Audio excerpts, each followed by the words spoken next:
Welcome, crew, guys, gals, ghouls, friends, fiends, foes, whoever may be listening out there beyond the omniverse tonight. Let's climb aboard the mothership, secure our tinfoil hats, buckle down loosely, and man, it's so hot in here. Buckle down tight, hold on loosely as we soar over the rocky tops of the La Platas on a rocky mountain high, get sucked into the vortex of the Four Corners, and settle down snugly at mile marker 420 in colorful Colorado. I'm your host, Hessa TNT, and we are broadcasting live from the Mile High Clubhouse tonight, trying to keep cool. Hopefully you're keeping cool, and just sending, prayers and positive energy out there to those of you that are in a really hard place and certain places where very horrific things have been happening. It's not just one place. It's like basically all over the world. It's been pretty dang scary. But yeah, good morning, good afternoon, and good evening to you. Hoping the best for you, and so grateful that you're here listening tonight. If you want to listen in your free time, whether you're working it or working out, you can find us basically on any outlet that you would like to listen to, and you can find us live right now on YouTube. So tonight I have a treat for all my guys and gals out there. Tonight we have Mr. James Moses, aka Jim Moses, on the show, and he's got a very important message to share with us this evening. Welcome, James, and thanks so much for coming on this evening. Hi, Tessa. I know your listeners have not heard my voice in now just over 2 years, but with everything else that's gone on since, a lot of developments have arisen that I feel it is imperative, especially with the increasing realization that we're in some new times compared to what most of us have seen in the past. There are things we need to talk about, and urgently, I think. My work since then has been focusing on trying to identify ways of informatively responding, contingencies for response to what I feel at this moment has the high potential to be a very, very momentous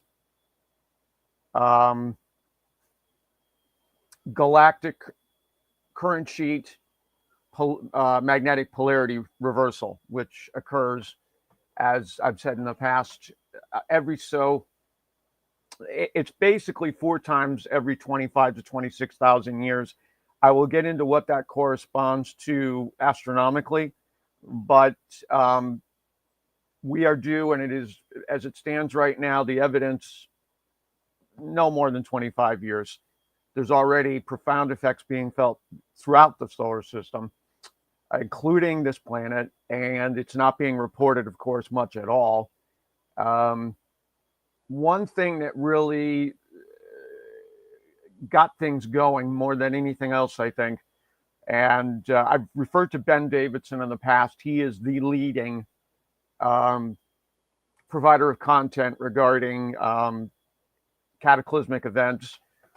He has, with a gentleman by the name of August Dunning, I believe, Randall Carson, who you may know of, Tessa, I'm not sure, is involved, but don't quote me on that. And that's coming this fall, called The Disaster Cycle. Very, very important documentary. I don't know how much it's going to cause people to start really asking the questions, but I think that there needs to be a counter response on my part as much as anybody else's for what I understand. And by no means, I've referred also to Matthew LaCroix, who has the, forgive me for 1 second, he has a web page, and he's The Stage of Time, and he has now become among the leading investigators of megalithic sites, exploration of history as to cataclysmic events in the past. He too believes that there are ways of us to be able to do far better than we did 12,000 years ago, approximately, around the time of the Younger Dryas, to which Professor Robert Schoch has alerted us through what is clearly water erosion on the Sphinx's Paws in Egypt on the Giza Plateau. He's at Boston University, was what I was about to say. But the biggest problem is a year ago, Mother's Day, 2024, there was a series of solar flares that seemed fairly innocuous, but because of the amount of magnetic field strength that had already been lost and confirmed by the extent of auroral sightings well to Mexico, around the equator, certainly the Tropic of Cancer, it is estimated that we're down to 65% normal strength. And I think this is definitely an all hands on deck kind of situation, because what my biggest fear is, after much research, first of all, let me interject for 1 second. I've talked about Professor Gerald Pollack in his book, The Fourth Phase of Water, in the past. I'm using the word past a lot tonight, and I think it's unavoidable. Very important. his confirmational work and research into how precisely this fourth phase emerges, what conditions are necessary for it, and the creation of an exclusion zone, or EZ, water fluid, as a result of separation of charge, negative and positive, pH balance from acid to alkaline. And one of the biggest things I can say to all listening, there is no more important consideration with respect to enabling life than synthesis of solar infrared radiation. It's just absolutely the most important factor with respect to us even being here, and, to be honest, the planet itself, perhaps, because of the fact it does constantly provide a measure of coherence and supports what a term I've never used in the past, but zeta potential, which I would have referred to then as aggregate or resonant potential, especially with respect to cells, because they don't have the capability of containing a lot of fluid, which, in terms of being able to aspirate, respirate, take in oxygen, excrete any number of different things, cell membrane permeability is contingent upon the ability to have things pass through this easy water, which forms on the surface, has a negative charge. Proteins, by their very nature, the name protein is synonymous with proton, because they both have positive charges. So that's why the exclusion zone water or fluid is on the surface, to be able to create a relationship. It's attracted, of course. Opposites attract, like repels. And a lot of the policies, shall we say, of the last 100 plus or more years have compromised zeta potential to such an extent, especially the practice of injecting proteins directly into the bloodstream, which is something I'm going to corroborate in a minute. The bottom line is that I believe at some point the magnetic field, the Earth's magnetic field, is comparatively weak to begin with. If it goes under 50%,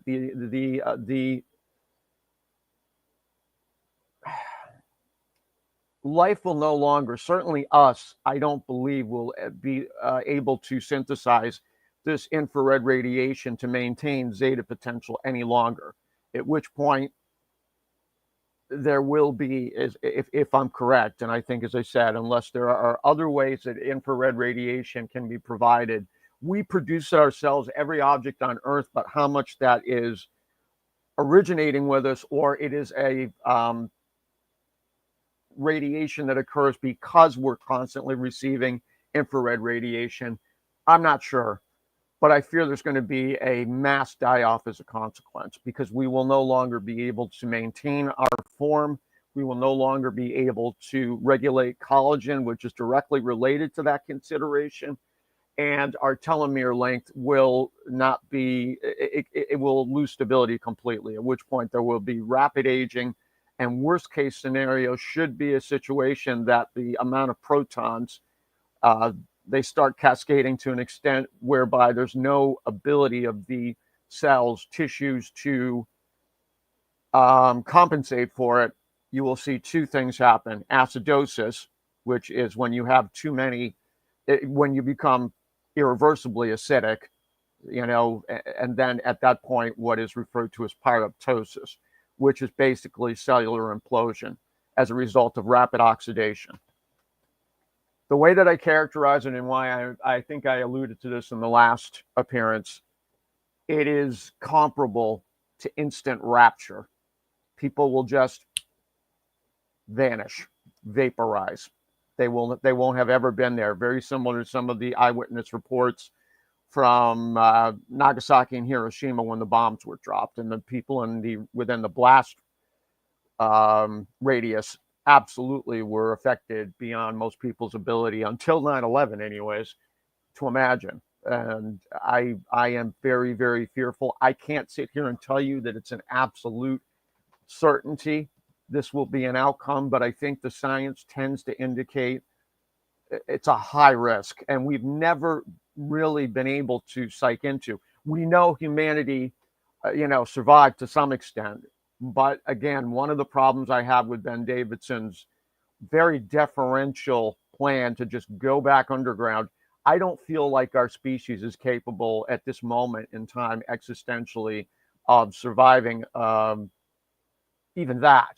I think that those who are aware, because they are, they've been, a lot of their actions are directly related to the last cataclysms, the ones in approximately 4,000 BC, as well as around 10 or 11,000 BC. That is a big reason I think we're seeing such an advent of virtual reality and AI, because number one, they need means of calibrating very, very complex systems in order to be able to survive themselves if they're not leaving the planet. And even then, this is solar system, maybe even galaxy wide. It's hard to say how much the effects vary throughout, but it is precisely to prevent panic on the part of those who begin to recognize the inevitable event that as more and more signs emerge, because the planet's ecosystem is destabilizing. Now, as to that, we know that the outer core is become misshapen, not to a great extent, but enough to be of concern. And the I want to read this correctly. The Atlantic meridional overturning circulation, I know that second word is a mouthful, is what determines whether or not the Gulf Stream can flow from west to east. And unfortunately, because of something known as the Beaufort Gyre, which is in the Arctic Ocean, it's a current that is getting just absolutely inundated with freshwater ice. The salinity is declining rapidly with respect to the Gulf Stream, the AMOC. At the same time, Very dangerous. at the same time, the southern complement, the SMOC, has a surface layer of salinity since 2016, which is in geological terms very fast, unprecedented, and it means that there's no ability for ice to form in Antarctica. So depending upon how long those conditions prevail, theoretically anyways, Antarctica could lose much of its ice pack. And I don't think I have to tell anybody just how catastrophic by itself that would be, without getting into the really fun stuff which would occur as a result of other aspects associated with this reversal. Well, I And also heard that that melt off messing with the salinity is also causing catastrophic weather. Um, but I also know that there's other things that are going on out there as far as people manipulating the weather. But when I heard yeah, that, it really like made me think, wow, that does make sense because with the salt being off because of all the fresh water from the iceberg, I don't know. The cooling and heating and all that stuff is just whack these days. absolutely. And again, I couldn't agree with you more. There is a direct correlation with respect to compromise of the zeta potential, because a lot of the geoengineering operations are utilizing our old frenemy, graphene, to be able to maintain nucleation of various types of water particles, especially snow and ice. These things do not melt like other types of snow. This is not natural. It can last, this type of snow and snowfall can last for days because there's so little melting occurring, even with temperatures of, up to 50 degrees. And I've watched it, I've seen it. Unfortunately, both aluminum and graphene are are known as chaotropes, which immediately neutralize the EZ water that's on the surface of cells.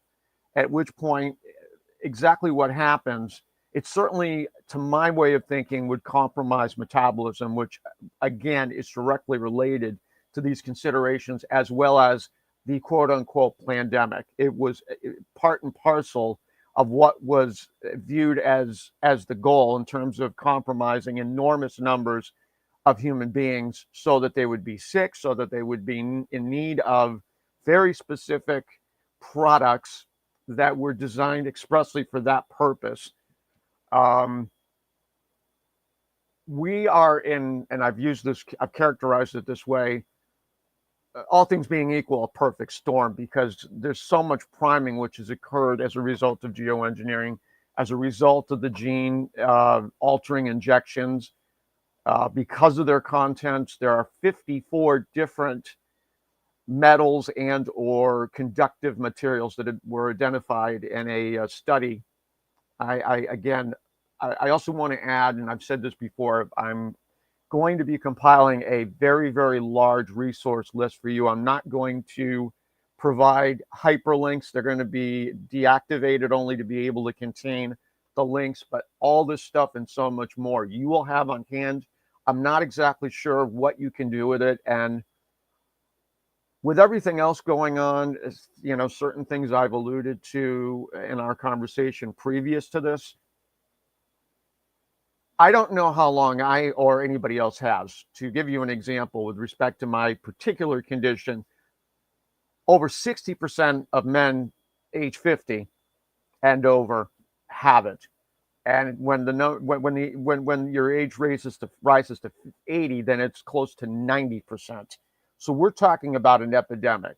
There are measures that I've identified. Again, I'm going to get more and more into this, and I want to introduce the first with respect to concerns about the Gulf Stream, the overall oceanic circulation.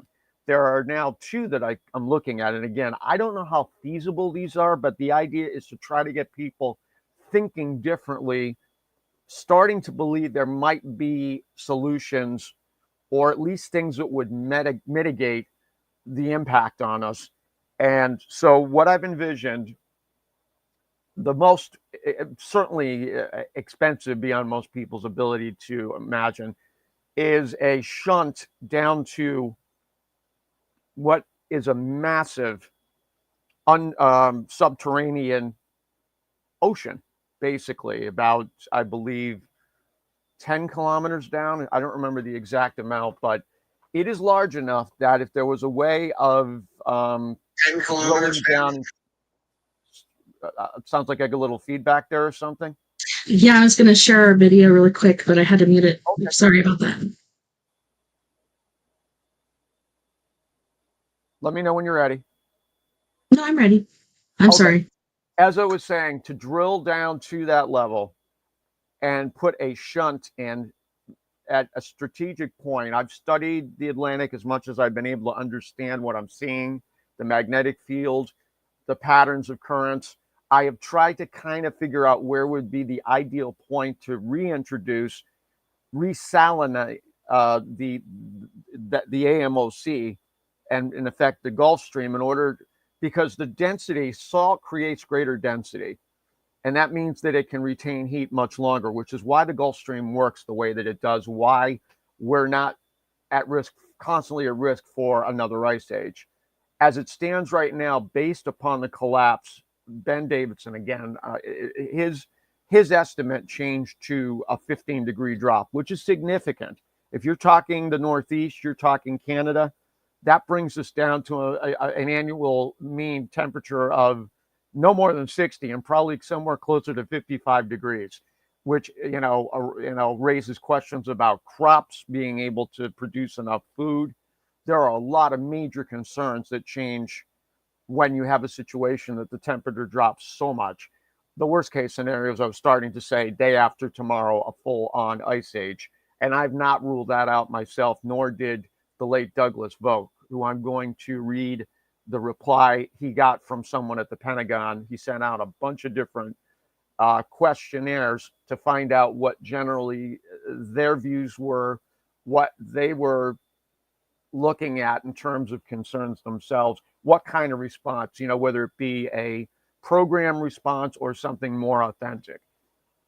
But that's the first one. And then the other one, I wonder whether how feasible it would be to slough off all that excess salt, seawater in the south, and then relay it up to the Gulf Stream, the AMOC, but certainly the Gulf Stream. How practical would it be to bring that much salinated water to a place where fresh water was creating a crisis? I don't know. Mhm. Again, there's going to be a lot of people that will laugh at these notions, but I don't care.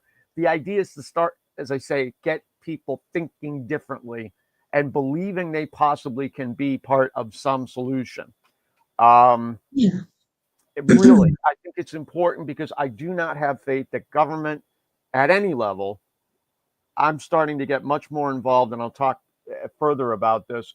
I'm starting and trying to get more involved with my local municipality here in Western Massachusetts to have some kind of plan, however tentative, in the event that state government and the federal government fails or just refuses because their strings are being pulled by the European elites. We all know about them now. I mean, I names is what I refer to as the fobility. A lot of the philanthropaths, shall we say, like Bill Gates, like Klaus Schwab, like these people. I mean, basically, the new head of the World Economic Forum is the former Nestle CEO, the one who famously said people should have to pay for water, Oh, yeah. which, I mean, these people are sadists. They are very, very spiritually unevolved. I think that's the best way to characterize what they are without getting into Yeah, all they're the even trying to make you rays and stuff. like pay for water coming off your roof. Like, are you serious? That's coming off my roof into a barrel. I have to pay for that? Seriously? It's Yeah. just like, it's ridiculous. They're trying to monetize everything. Although there may be little value in what they're getting back as a result, it's largely, again, about control. And part of Pretty the soon it'll problem, be air. what's that? I said, pretty soon it'll be air. Yep. Yeah. And I mean, again, what's the quality? My opinion is the air quality has never been worse in the United States, ever. And in the case of my own vehicle, I've had it since 2020. It was used 2006. I have never had a vehicle's body deteriorate so fast. I've got paint checking all over to the point it looks like a turtle. and I've got breakdown, just like it's absurd. You know, the amount of holes that I've got, not the amount, but the size of the holes, at least two of them anyways. Um, I think something is being deliberately dropped on our vehicles, on us, to cripple in order to facilitate. And I don't know how much anybody has talked about this on other episodes that you've hosted, but Agenda 2030 calls for, among other things, complete elimination of private vehicle ownership, complete. The rewilding of 40% of all suburban areas in the United States, in which case it then forces those who are being priced out of those communities into, this is their hope, into the smart cities and their grids where they can maintain a level of control and surveillance on, social credit systems, just very capricious, sadistic manipulation of our lives. It's insane beyond words. These people are not capable of any real feeling to speak of. They're numb to an extent most human beings can't even imagine. Can I ask you a I'm jumping question? around a lot, but this is the nature of our life. These things keep arising, almost like ghosts. That you figure you kind of forget about it a little while, and then it's back up again. Yeah. We're in a situation where the ability, number one, in my estimation, as I've said, the one of the long cons is to turn the constituency against all government, overthrow, and then it leaves the opportunity for these people in Europe through NATO, primarily in my estimation, NATO / the CIA / MI6, what is referred to colloquially as the Five Eyes, all of which emerged from the Rockefeller interlocking directorate decades ago, NASA as well, because again, you're getting into a lot of the low Earth orbit operations, which are killing off enormous amounts of species, not being talked about. The late Arthur Firstenberg, who also died under mysterious circumstances, some believe, had dozens of anecdotes, testimonials from people in his newsletters for 2-3 years. I have all of them, where they were just watching death everywhere. When the satellites were getting launched, it was, and it makes a certain amount of sense when you understand how much we rely upon the ionosphere, the Schumann resonance, that has a direct bearing on everything else. If that becomes too compromised as well, there's going to be a corresponding set of effects on the on the surface as well as subterranean as well. Yeah. I'm getting redundant again, but that's repeating myself. Whatever. Well, no, There's so much these are some things that I've been seeing as well, like on YouTube. Let me see. I took a snapshot of this guy's name because I'm so bad with names and everything. But I've been watching him. He talks about like volcanoes, the Schumann resonance, astrology, how it's all connected, and all these volcanoes are lighting up, and I don't know. All kinds of weird, crazy things are happening, but it's all connected. And a lot of it has to do with these solar flares and solar storms and other Absolutely. things that some of Yes, us as are well privy as the to. reversal. As when you have Yeah. basically, I should clarify, the galaxy in my physics model, which requires, it can be summarized, and I'm not saying I'm the only one, although I think that I've most fully developed it. It is very close in certain aspects to both Douglas Voigt's as well as Dr. Joseph Farrell's.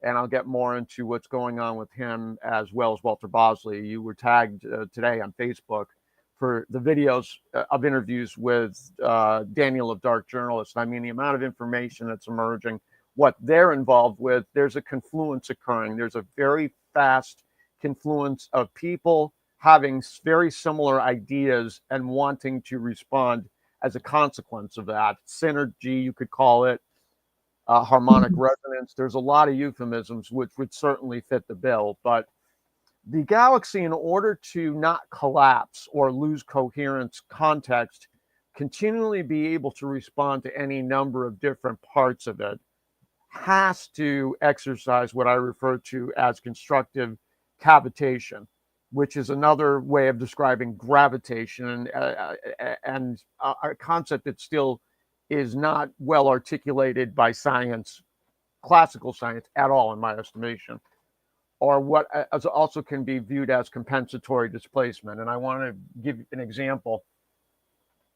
You've seen the commercials in the past, probably most of you, not all of you, a few of you probably are too young to remember this, but Ella Fitzgerald would hit a very high note on a Memorex commercial and shatter a wine glass because she had created resonance in the wine glass. And if that wine glass's surface area can't compensate for the amount of stress that's occurring to the crystalline matrix, allowing for glass to be produced, it shatters. It loses coherency, disintegrates.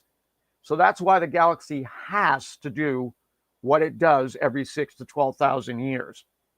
It basically reverses polarity in a cycle because it's so large. It takes a very long time to go from positive to negative, as it were. And again, that's referring to the directionality of vector force, not particle spin necessarily. Certainly that's an aspect, but when you're talking about something on that scale, it's the vector force directionality that is going to be the primary consideration. Naturally, that is going to produce enormous concussion waves, which are already hitting the solar system. You have a situation where Neptune immediately is in danger of losing a significant part of its atmosphere due to loss. Again, getting into the density considerations, temperature on Neptune is plunged to, again, what for it is very, very low levels. And as a result of that, the possibility of its losing its atmosphere is very high. There's already signs of that the James Webb Telescope has detected. So Neptune will probably never be the same again after this reversal. That's how bad this thing could be and looks like it's going to. You have a situation where Saturn is already being affected profoundly in terms of the rings, in terms of its rotational attitude. Jupiter, same situation. There are large storms emerging other than the Great Red Spot. You've got Mars, which is now beginning to recapture or revive its magnetic field, which, again, whether or not is some sort of help occurring in a secret space program is a reasonable question with everything else we know. Elon Musk being so hepped up to get there. And of course, as I said, I don't get that. There's a lot of major things happening in the solar system. The sun's obviously included. And one of the questions I posed to the audience, or not to the audience, but I posed it, was whether or not the 2014 NASA multi-magnetic system, I can't remember, I've got it right here. Hold on one second. Magnetospheric multi-scale mission, the MMS, as improbable as some people might believe, whether or not it was capable of creating wormholes or what are known as magnetic reconnections, stabilizing them anyways in order to be able to regulate solar chemistry in terms of the ratio of helium to hydrogen ions, isotopes, because that has direct bearing as to the sun's own stability. Mercury, as I said, plays a definite role, and there's evidence that it did not start its existence right next to the sun, that it was flung by something. And I mean, there's enough candidates, the possibility of a planet that was either impacted or exploded in between Mars and Jupiter, although that debate goes on. You've got the Kuiper Belt out beyond Neptune, which is even larger, although perhaps not as dense. Hard to say for sure, although I imagine that the probes Pioneer and Voyager both have determined the density factor with the Kuiper Belt. The Oort cloud, even beyond that, which is pretty much the heliopause, which means that it is regarded as the place where the solar system ends and intergalactic space, or not intergalactic, but galactic space begins. We are in a situation where, from everything that I see, there's got to be some sort of acknowledgement that this is happening. What exactly this is, it's too soon to say definitively, but in short, it's nothing personal, Earthlings. It's just that the galaxy has to do this. This is nature. This is not a deity. This is the natural forces which are required in order to maintain conditions that allow for life anywhere in galaxies. It's probable because of the fact that singularities, this type of dynamic to which I refer as part of my model, exists everywhere throughout nature at every scale, that every galaxy this can be said of. I think that that becomes very critical, but at the same time, I also have seized upon a saying that I think really describes the relationship between us and our existence. There is nothing beyond belief. We, as distasteful as it may be to people who are more religious, facilitate the existence from those natural forces of an archetype that can act ostensibly on our behalf. But that took thousands and thousands of years to create a level of belief and resiliency that, as a result of speaking to it, things happen. We are the ones doing the facilitating, even though these entities, these constructs, are what allow for us to be able to have them come to pass, if that makes any sense. Again, I am not religious. I've made that very clear. My understanding is, as I feel like I'm as close as I'm ever going to get. And organized religion was largely about instilling immense or systematic doubt in the ability of humanity to act conscientiously to resolve problems. Sure, there are people out there that definitely belie that impression. I don't dispute it. The aforementioned Billy Boy, right at the top of that list. But I do believe the more that humanity believes that they can, with the proper information, do things that seem impossible, miraculous, to use the word that usually is brought up, in more spiritual contexts. The reason I bring this up largely is because the thinking about our relationship to the planet, to ourselves, and each other is critical. And that's what's been so fouled for thousands and thousands of years. Again, by design, because what we're dealing with is a very tribal mindset, sadistic, unevolved, as I said, and they are all about the need to survive. That is the imperative, nothing else. People fall by the wayside as other people, shall I say, falls by the way. If they fall by the wayside, collateral damage. And I mean, we're seeing it. Mhm. We are seeing it like never before in the Middle East right now with what's happening in Palestine, which I can't even begin Oh to gosh. explain how I can. Each day I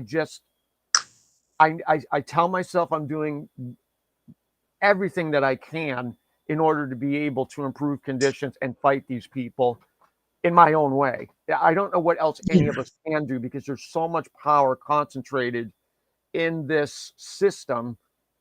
And it's been that way for at least since World War II, but even well before. The whole notion between Zionism, what I refer to as Zionism, uh, those who know and believe that they have the right, the mandate, to use current or more current parlance, to make decisions about others' lives because they have the material resources, again, subjectively speaking, in as much as they continue to be of value or available. That's what's driven so much of it. Everything is connected. It's the same people going back to almost every single war of the last 2,000 years. Things that went on in the Holy Land, quote unquote, the Levant, Yeah. beyond, but it all ties up. Egypt, Africa. There are so many things that have occurred which are directly related to our condition that some people, some entities, shall we say, not collections of people, knew and were trying to protect from being discovered by others. the secret society, certainly, which are not all bad, but they're without doubt more malevolent ones, to say the least. The Hellfire Club, um, the Jesuits, unfortunately, again, aligning with the Catholic Church, which has very ancient roots outside of Christianity. A lot of people know it. And again, I try to avoid passing judgment until it allows them to harm others, without any real review. I don't know how else to put it. We have a situation where basically, I was starting to say before, the United States is not functional by any reasonable measure. We have no real ability to communicate what's good for us, our wishes, to those who would purport to represent us. And the system is breaking down because of the fact there's just so many people and no way to be able to communicate with those who are not constituents of those trying to pass this legislation. You know what I'm saying? Things that will impact our lives adversely, without a doubt. No question about it. There are a lot of very stupid people in government. I'm just going to say it straight up. Or yeah, that's true. the term I've arrived at is institutionally ignorant and narcissistic. It's because Yes. that's where they derive from where they all derive their value. It's the same dynamic. These people are not evolved. They're not spiritually evolved enough to understand that the role they're playing is of vital importance to us, because we don't have the means to be able to protect ourselves.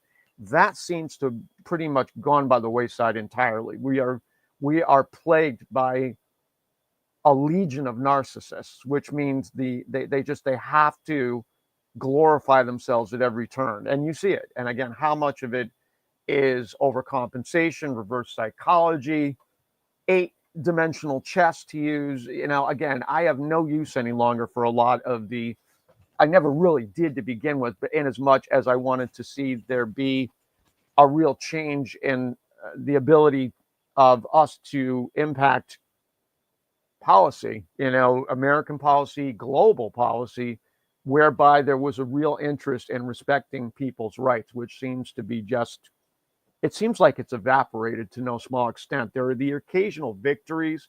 The rule of law actually prevails in a humane way, but we've not seen a lot of it. I hope we see more of it, because we need it now more than ever. And my concern more than anything else is people are exhausted. A large portion of the workforce or population over 50 is crippled as a result of these injections. It's a story that's not being told, but I see enough evidence of it now. I can't tell you a percentage, but as I've said, my belief is there are no less than 10 million dead as a direct result of having taken these injections. And that's no accident. There was a deliberate depopulation effort being made, and I want to read Volk's the reply Volk got from this person at the Pentagon momentarily, but they can't. One of the biggest problems is they don't. Not only can't they don't want to fulfill public obligations, Social Security, Medicare, all the retirement accounts. In Europe, a lot of those have been exhausted. There have been what are known. David Rogers Webb wrote a book and did a video called "The Great Taking," whereby laws have been inserted that allow for banking institutions at every level to pretty much order a bail-in. And that means that they can pretty much, even just as a result of having financed through one of these institutions, lenders, despite the fact that it may be completely paid off, there's no debt left on it, because this person went through a banking institution. With the bail-in, it allows these people to pretty much take everything, take our vehicles, which again fulfills the Agenda 2030 goal, because of the fact that they were financed through banking institutions that are now in need of payments to investors, not customers, for the most part, not people that are actually trusting the FDIC to protect their funds, again, of subjective value, because we're now looking at stablecoin, digital currency that once more is part of the smart grid that will allow the social credit score, the ESG, as it were. And like I say, they could starve people to death with very little difficulty. They'd be on their own. There would be great mass conflict because people would be in survival mode just like them. But as this respondent says, I'm going to read it.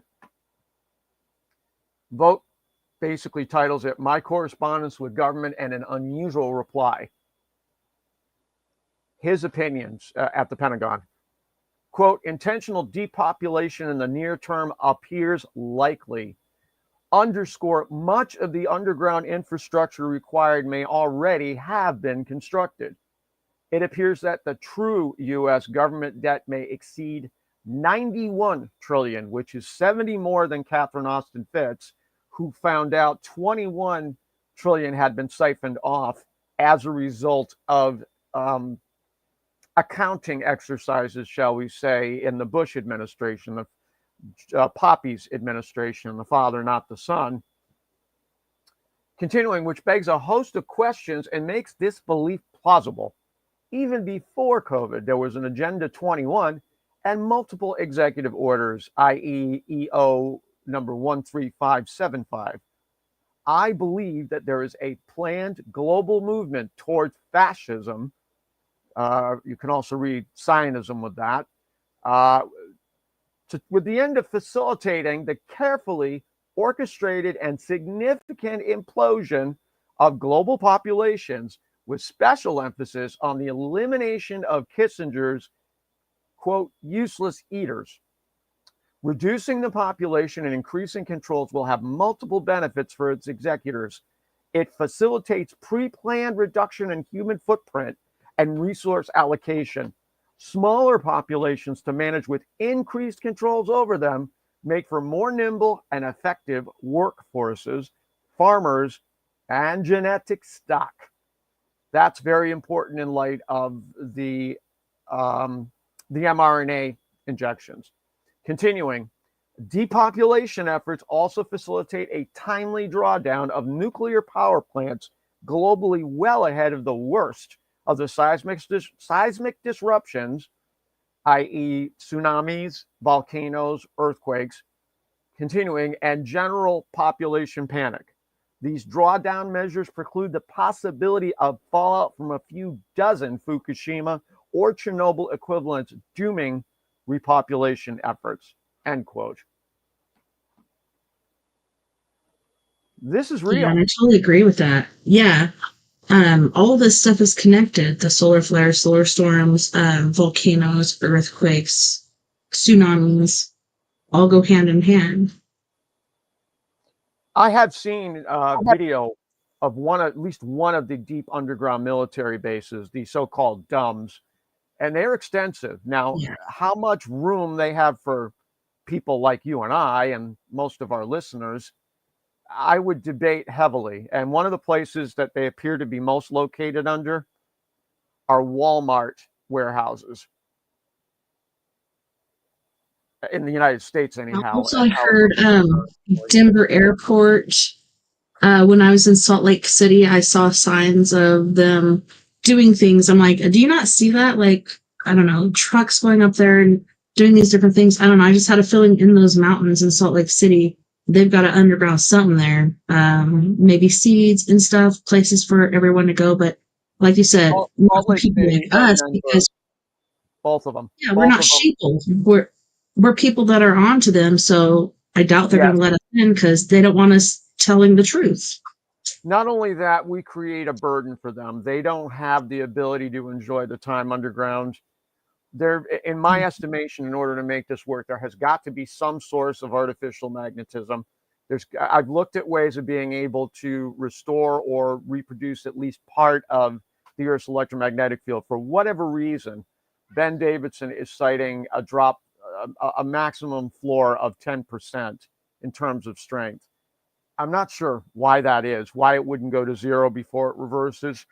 But at the same time, if there is going to be any sort of oxygen, because I think oxygen is going to definitely go away as a result of the vaporization factor, the loss of the ozone layer due to proton storms, um, there's got to be pure oxygen, constant supply of it being produced, and that means magnetism. I think fusion, nuclear fusion, is a big way of being able to produce both. But again, the question becomes what happens when if the loss of magnetic potential is galaxy wide, is there any way to be able to revive the fields in order to survive just for that reason alone? And how did exactly those who went underground, particularly in places like Turkey, but also South America, there are literally thousands of miles of tunnels and underground facilities going back to before Christ was born, ostensibly, back I heard to here too, we 4,000, have the same 10,000 thing. BC. Yeah. I heard we And have the same thing here too, and I do believe we could have been the original Egypt from different artifacts and stuff that have been found. I don't know. To me, it's just insane the different well, all information over the that's coming world, out. there Yeah. are there is which I'm going to get to in terms of looking at ways that we can be part of at least a certain amount of proactivity. There are, as Mhm. you're well aware, all over the world, almost without exception, megalithic complexes. They're not just there for ceremonial exercises or even astronomical. That's part of the equation. I believe, as does Peter Shampoo, who I've been in communication with regarding this particular idea that I've arrived at in terms of a means of response somewhat immediately. The fact that, and I mentioned this, I think, and possibly mentioned this in my last appearance, the fact that the Great Pyramids in particular, but probably other ones, doesn't have its capstone, which was gold or platinum, something, whatever was on top of it, stabilized the process of converting telluric energy, which is the most benign form of planetary resonance. Seismic would be the most profound. Ultimately, that's the level where you would refer to it as such. But that's why the megalithic complexes mostly existed, was to geophysically stabilize areas, large areas where there was civilization of Earth, so that there was a way of Mhm. being able to prevent the worst effects of whatever came along to disrupt their lives. I think that the technology, the science is sound, no pun intended. Again, it's resonance, and at the sonic level, perhaps hypersound may play a part as well, or ultrasound, as it's referred to, which definitely has hallucinatory effects. Standing Yeah. stones stories have arisen again and again. Um, but also infrared radiation. We have to determine whether or not there is going to be infrared radiation available. Otherwise, if we're underground or certainly above ground, we again can synthesize what the vast amount which may be coming in, which previous to the weakening was something that we could avail ourselves of. But now with the weakening, now it becomes dangerous. Certainly the ultraviolet radiation becomes dangerous, even though Dr. Jack Kruse has determined, and I think others have as well, that ultraviolet plays a key part in healing skin, which it's counterintuitive to a lot of people. But you've got 4 types of ultraviolet: A, B, C, and Also, D. vibration, I heard. Yes, without a doubt. Infrared is what is the primary healing agent in terms of bones, in terms of organs, in terms of nerve bundles, muscle. That is what allows, again, because you're talking about the metabolic process, also, perhaps, in my estimation. I'm going to cut to the chase a little bit here. I have arrived at the conclusion that the way that infrared radiation regulates or maintains zeta potential throughout a coherent organic system is by a pressure differential. When there's a certain change in pH from acidic to alkaline, whatever measure of infrared radiation that converts the piezoelectric charge, providing, again, synonymous with magnetism, providing the coherence, is then applied. You know what I'm saying? It's a cause and effect sort of thing going on. When that arises, then you've got the constant supply of the infrared being converted or synthesized. Then the body can take whatever it needs to restore the zeta potential. And a little bit more about zeta potential, I think I should mention, I've overlooked. Acidic conditions means that you are facilitating agglomeration, clotting.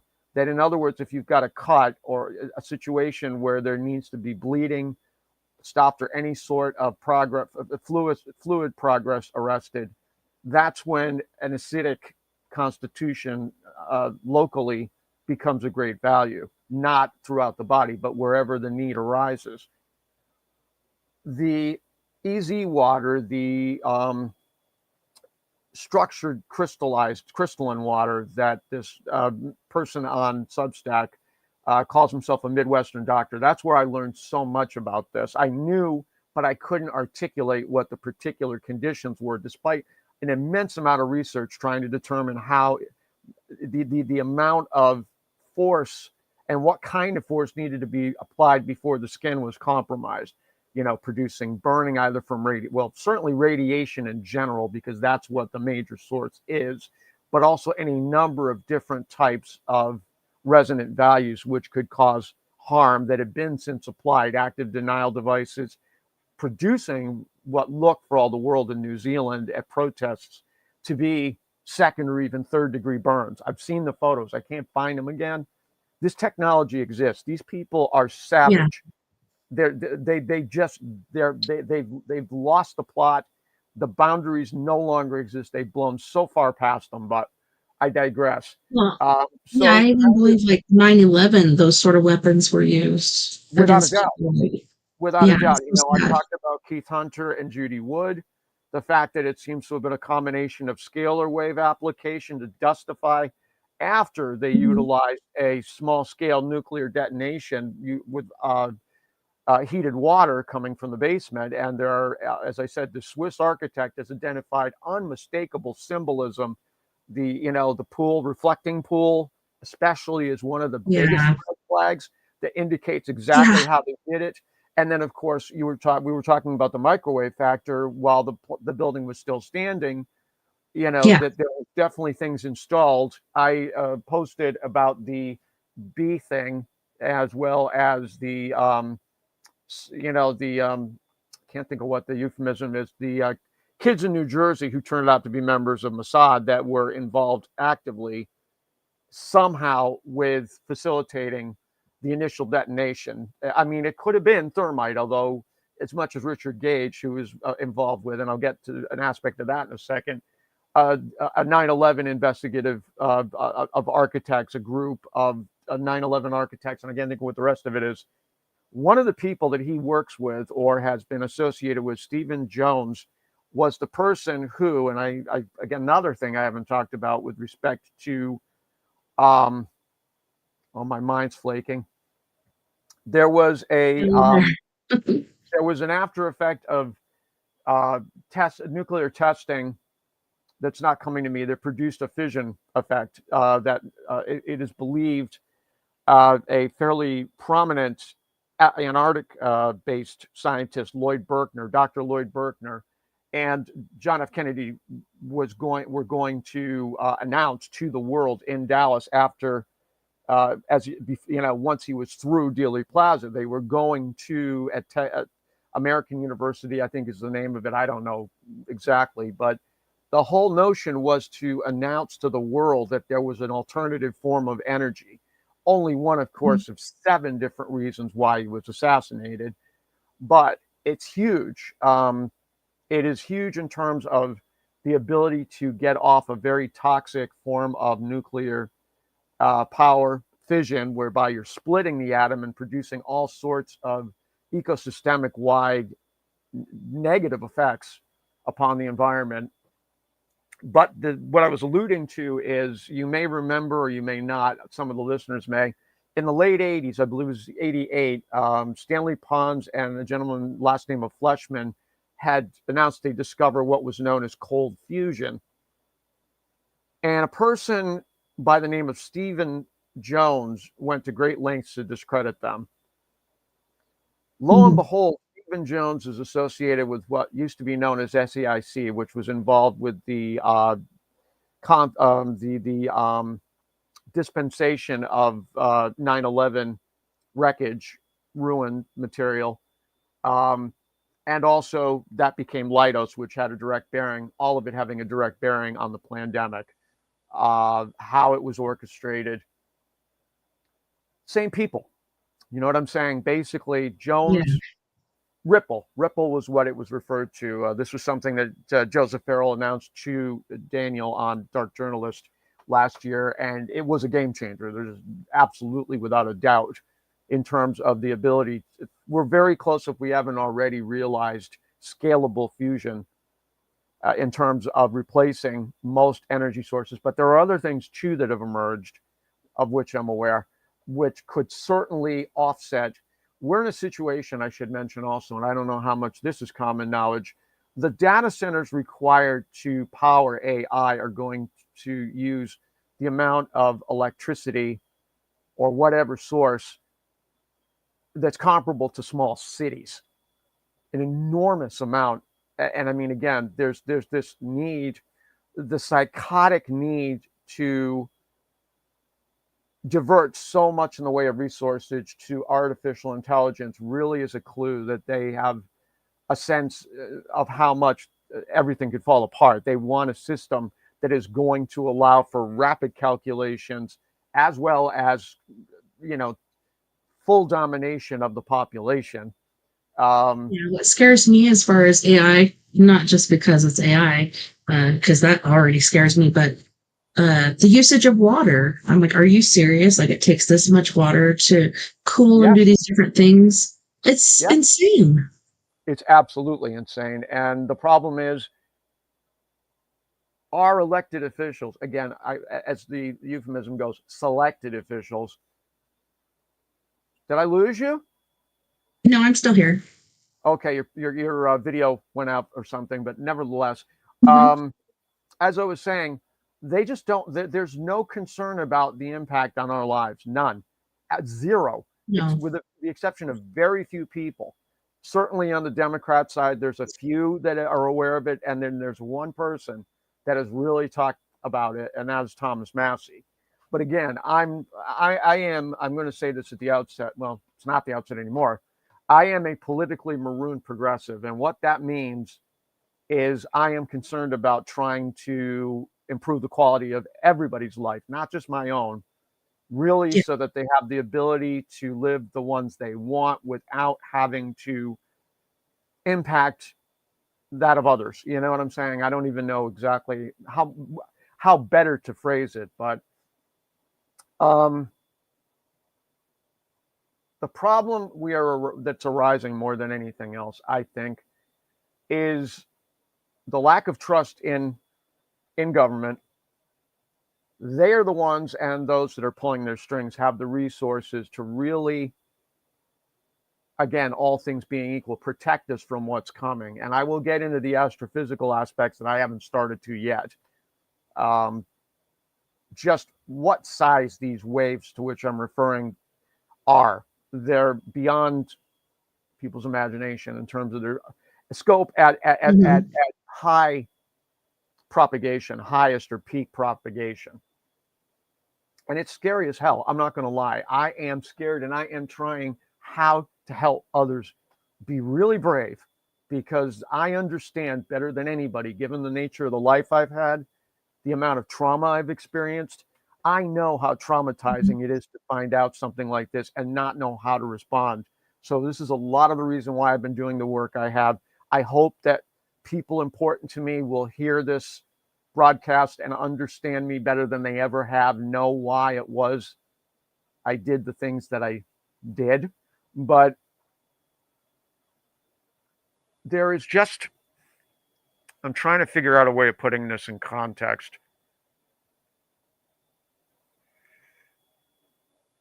We are in a situation where so much of our environment is toxic to us. One thing that has not been talked about widely, although there's enough evidence of it, someone dear to me, it has severe electromagnetic sensitivity, severe, to the point that They cannot be even 100 feet away from a photovoltaic array for any more than 30 seconds without starting to get into the point where they're going to pass out. Yeah. It's bad. It's really, really bad. I mean, I alluded to it with Furstenberg's testimonials that he had provided by his emails, but by his newsletters, more accurately. And of course, the lithium ion batteries are time bombs. That has been made abundantly clear. The plants, they are a disaster beyond words, and they are going to increasingly destabilize as we have more instances of ground level plasma discharges. The increase in plasma is happening fast. They're lightning rods. We know because back in 1994, NASA conducted an experiment to try to determine how much enhanced conductivity would occur as a result of plasma coming in contact with their space-based solar arrays. It's 20%. That's a lot when you're talking about a situation where this infrastructure is so ubiquitous. 1 out of every 2 houses in the United States has solar panels on it to some extent. I believe it's the figure, maybe 1 out of 3, but it's low. They've been talked into getting this stuff. It's not efficient. Hydrogen, geothermal, those were things probably to be looking at, which would have really helped to bridge the gap before fusion became widely available. Of batteries. But that's going to exacerbate the likelihood of first acidosis and then pyroptosis, the vaporization of life, wide scale. I mean, just like a firestorm swept over these people, an invisible one, I should qualify, because I mean, again, there may be instances where you can see the effects individually, but it's not going to necessarily be apparent, except that you'll see almost like a domino effect in the instance of those in close proximity to each other. I wish I was wrong, but the science is speaking very loudly to this. And I'm not the only one that's recognized it either. One of the measures, 2 of the measures I'm looking at, I will get into a little bit more, but one of the keys is to introduce a reliable radioprotective agent throughout the ecosystem, utilizing the very infrastructure which allows for geoengineering operations, hijacking it, commandeering it, and then trying, once it's determined which is the best combination perhaps of radioprotective agents, natural ones, I want to qualify that, and then distribute it throughout the ecosystem. So to make sure that the likelihood of oxidization and pyroptosis is reduced significantly, because you won't have the same kind of reactive oxygen species result from the exposure to the radiation. You know, the cosmic rays, the X-rays, the protons, you know, coming from the sun as a result of what would be an extraordinarily large coronal mass ejection, what's referred to as a micronova. Literally, part of the sun is novaing, it's exploding. In effect, because it's being large quantities of dust and a high degree of agonization of its stability is occurring as a result of the gravitation, as not the gravitational waves, the concussion waves, vector force waves. Same general idea. They're coming about as a result of the reversal, the collapse, the constructive collapse of the galaxy's core in order to reverse to the other. Again, because you're dealing with such a large surface area with this galaxy. So that is a big step, and it's a very, very, very difficult job to try to go through and determine which works best. I mean, you've got the traditional one, you've got iodine, which we know and was used in Japan for those that were still alive to try to offset the effects of the radiation. We've got ostensibly chlorine dioxide, although that's, again, in terms of radiation, it's never, I don't know how much it's been tested, but theoretically there's a possibility. You've got melatonin, which is a very, very good radioprotective agent, apparently, which I'm taking. You've got... I take it every night. Just to try to get to sleep, but yeah, I take melatonin every night. Yep, it's very, very good. It's a cancer preventative. again, probably for some of the same reasons, to regulate how oxygen is utilized, in part because something about cancer cells that was made very clear by Warburg, Otto Warburg in particular, but also subsequently has been demonstrated, is that when there's an anaerobic situation, hypoxia ends up being the condition, they kind of take it upon themselves for the sake of survival, almost analogous to these creatures in Europe and elsewhere that are trying to save themselves. It's the same general idea. They are a cancer by definition in terms of their behavior. And the key basically becomes restoring healthy metabolism. Now, with COVID-19, the game was to compromise metabolism and the electron transport chain, which I believe, because of the fact you're talking about negative charge, is providing infrared radiation as well to maintain structure. The way that they compromised it was attacking the endothelial layer in the lungs, which in turn went into the interstitial fluid, the fluid in between organs and systems. That got carried through other systems to debilitate. And I should qualify this because, again, there's a lot of questions as to how authentic. We know that COVID-19 was more than likely radiation poisoning, really. I mean, the symptoms are identical, almost straight up and down. Beverly Rubik demonstrated this with her study. There have been other more extensive ones that really demonstrated this particular attribute. And it's certainly the amount of manipulation subsequent with the vaccine, the amount of what's known as, and this is something that was developed at both MIT and Rice University in Texas jointly, Tesla-phoretic potential of programmable matter that was part of the injections. The graphene, the liquid nanoparticles containing what are known as spions that are throughout some of our products, unfortunately. I wish they weren't. And basically are similar to magnetoferritin, which can be manipulated. These all... Isn't there also like a protein and different things like that to mutate the genetic? Absolutely, without a doubt. Those are the, again, I'm getting to that momentarily. You're just ahead of me where that's concerned. Sorry. Yeah. I'm sorry. My brother, who I'm not going to name here, I learned increasingly there was information provided to me to understand exactly what was done to him by the FDA, by the Department of Defense. Back in 1998, he was not part of the military by any means, but the goal of the trial vaccine he received at Cedars-Sinai in Beverly Hills was to optimize the anthrax injection for the military.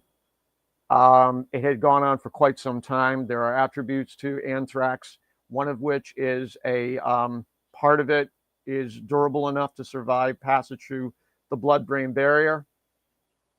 But the other problem is that they've been using mRNA, modified ribonucleic acid, since they've been using it and giving it to people, human subjects, since 1995. I only found out about that last month, but I'm not surprised. And they knew, without exception, even though there were some patients, some subjects that did have a measure of remission with respect to their cancer, it always came galloping back, always, without exception. They knew. And again, the motivations are enough to call into question that I ended up pursuing a wrongful death lawsuit. In as much as I was able to, I certainly didn't have the resources. I contacted a law firm out in Los Angeles and sounded them out, and they said, yes, the case certainly has merit. We're just too busy right now. And I certainly wasn't in a position to do much about it. But I know who is responsible. I know the names, and I'm going to go ahead and cite them because I really want it to be a matter of record. Robert Kadlec, who was involved with both Trump and Biden in terms of the COVID response. He was the head of something called Bioport at the time, which then changed to Emergent Biosolutions.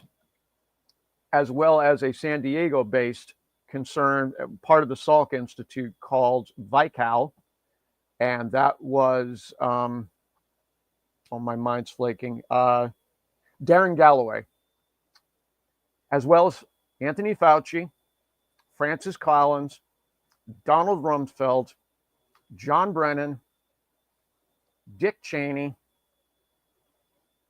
and likely Bill Clinton. They all had a hand to varying extents in my brother's passing in Oh 2000. yeah. And It's I not like cannot they pretend intentionally otherwise. like just focused on him. It was anybody and everybody that they could, you know. He Mhm. certainly was one of the earliest, I suspect, because I don't think Yeah, that I can remember like a test 98. subject. Yeah, again, they only started disclosing the existence of SARS-CoV-1 in 2002, which again, it's directly in relationship to both 9/11 and the anthrax scare. I've told you some of what I experienced, not direct, but Mhm. vicariously enough, which was very distressing for me. Um, and what do I want to say next? There are other aspects to this that I will not reveal until after I'm gone.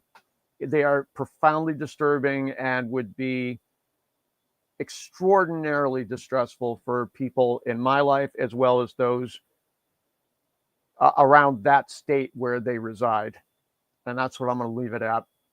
Um, but it's explosive beyond most people's imaginations. Maybe at that point, somebody will have already disclosed it, or it will not seem so outrageous then. But who can say?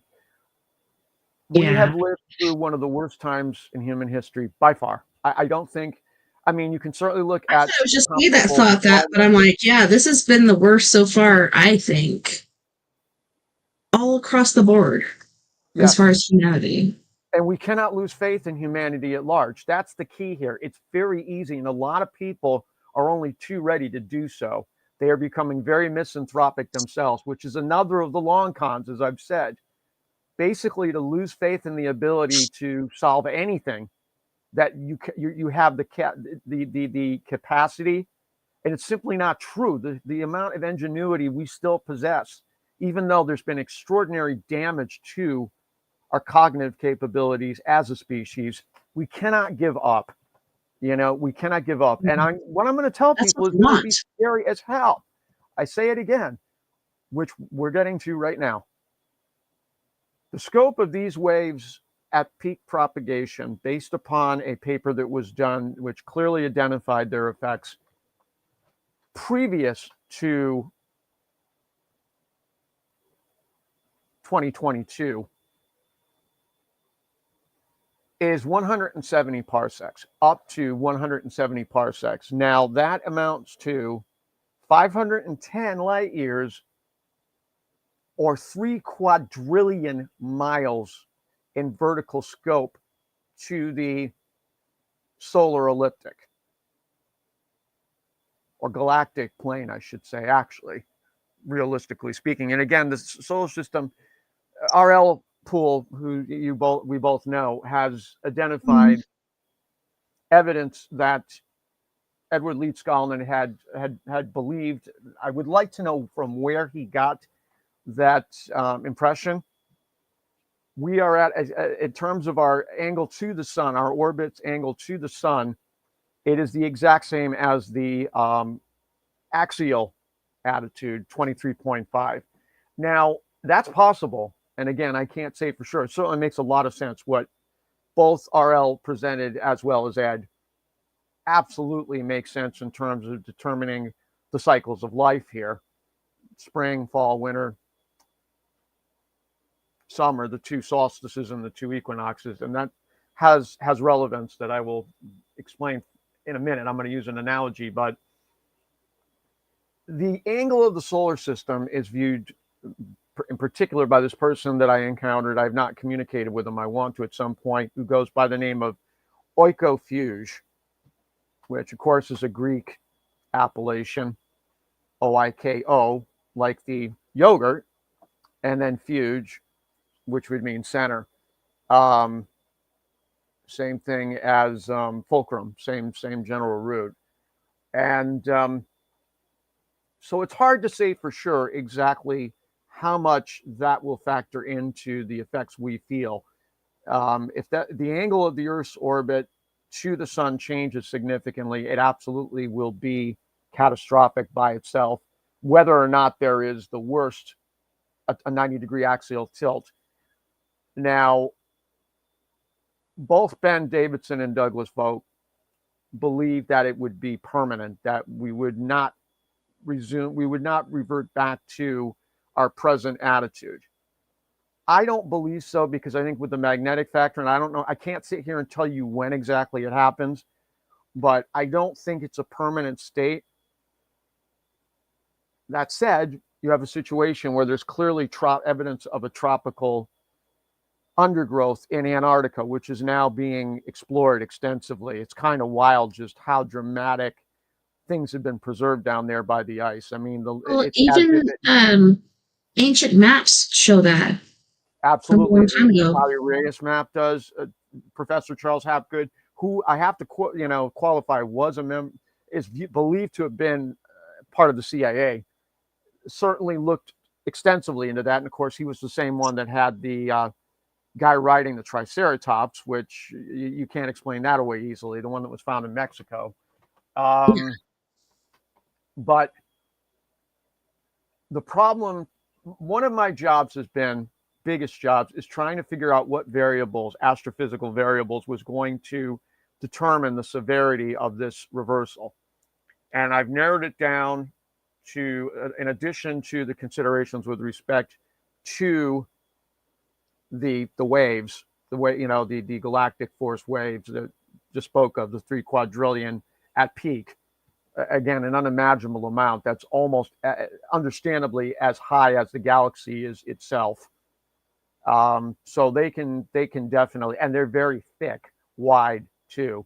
These things are exceedingly dangerous to the stability of us, as well as probably most anything else in the entire galaxy. It's hard to say how much so, but we know. I have been communicating, and I also want to get into a little bit more. I actually overlooked something with respect to the idea of the shunt down to the subterranean saline water deposits. And again, they're massive. There are miles of them down there. They have been detected. I don't have a full map of them. I communicated through, there's a site called See the Pattern, and I certainly have tagged you for enough videos run by a gentleman named Gareth Samuels.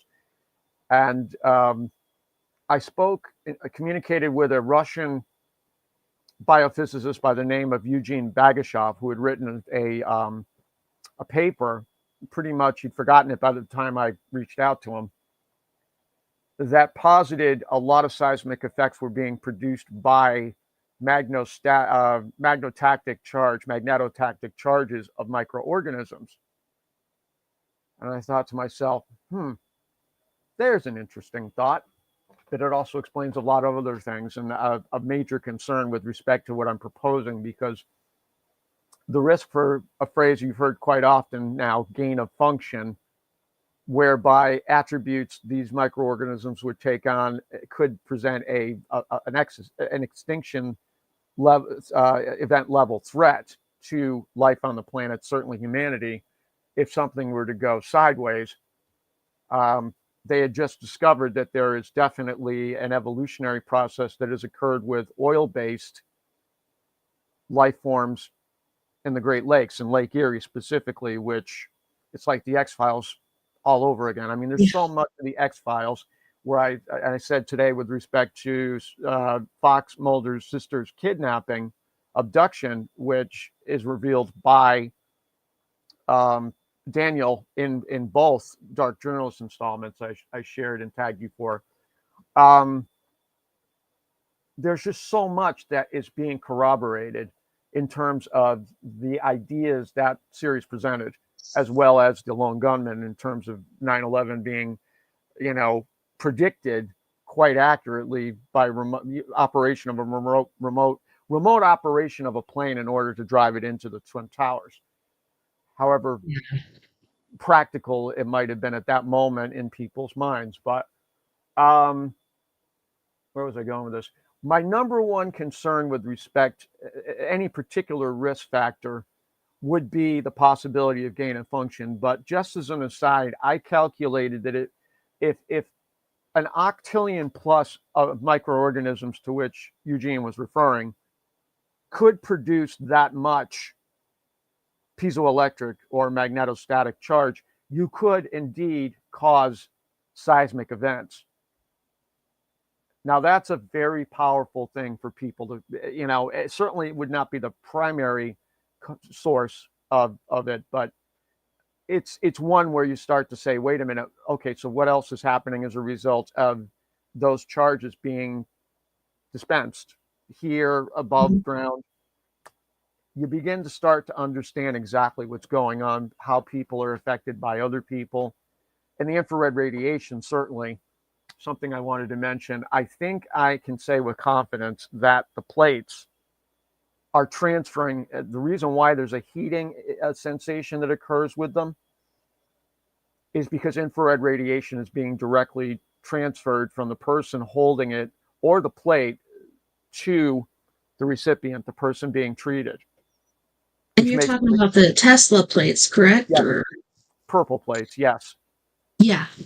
That's where the heating effect comes from. I'm almost certain, and most hands-on healers are transferring their infrared radiation because there's not enough otherwise to maintain zeta potential in the person that's been affected. That's a huge piece of how the plates work. It's not the only one because it's also affecting immune system response. Like I said, just an aside, but it's further context for what I'm talking about here. And the value of them throughout our society, the potential value of those metamaterials in terms of protecting people. But again, the problem is the exploitability factor. That said, it's possible that they interfere with that. I don't know for sure, but I would suspect it's a possibility because you're changing the waves, which are those who are monitoring them through their people's mobile devices may no longer be able to read them because the plate is interfering with them. I don't know for sure, but I think it's a possibility. At any rate, what I was saying is, so that's the one major concern I have with respect to doing this shunt in order to reach the salt water, to reintroduce it back into sufficient quantities of it back into the Gulf Stream, and by extension, the AMOC.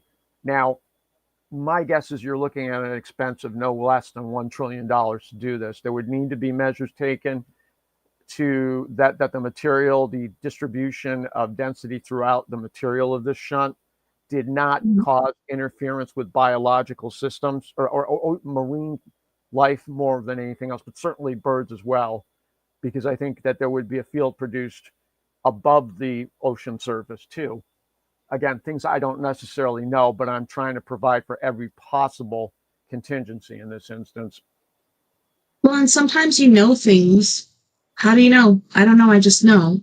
It's like an internal thing, Intuition. I'm a sensitive. I'm an empath. You are too. You know how it works. Corrine was one. Yeah. There's a lot of us out there that some people never realize the extent to which they are, but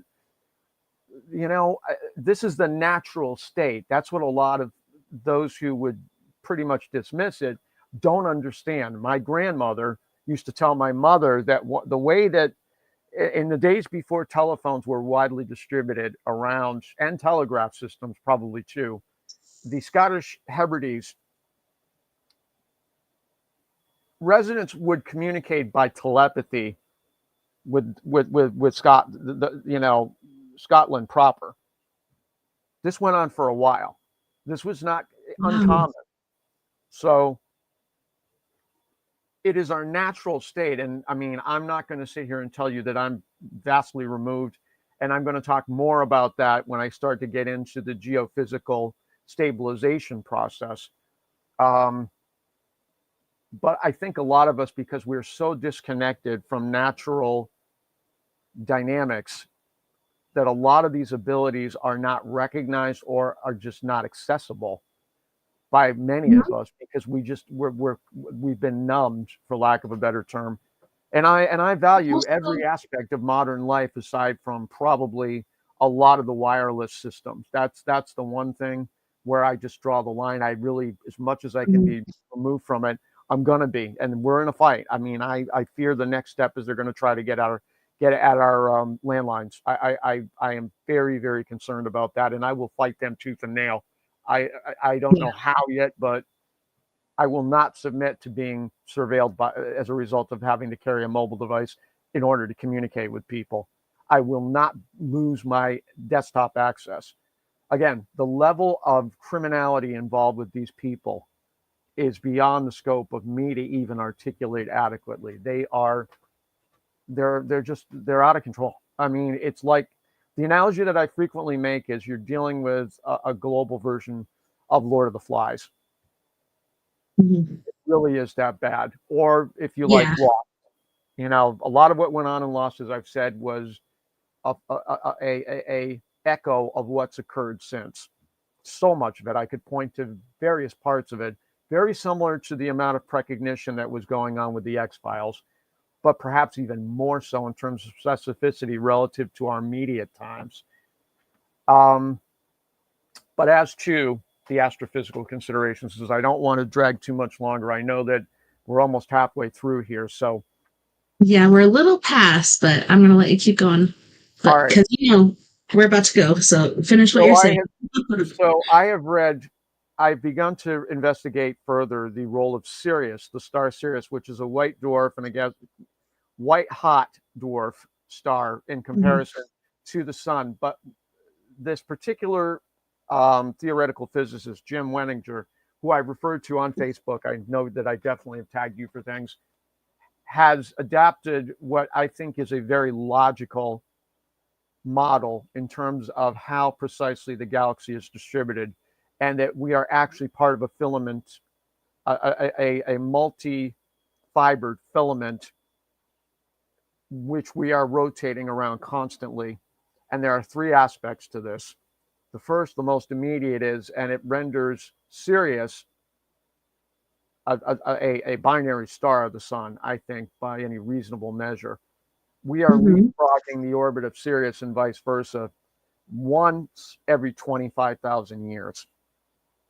Now, of course, that is what is referred to as the great year, or the year of precession through all 12 zodiacs, the age where, as you're aware, we're either just into or about to enter the age of Aquarius, having exited the age of Pisces. Um,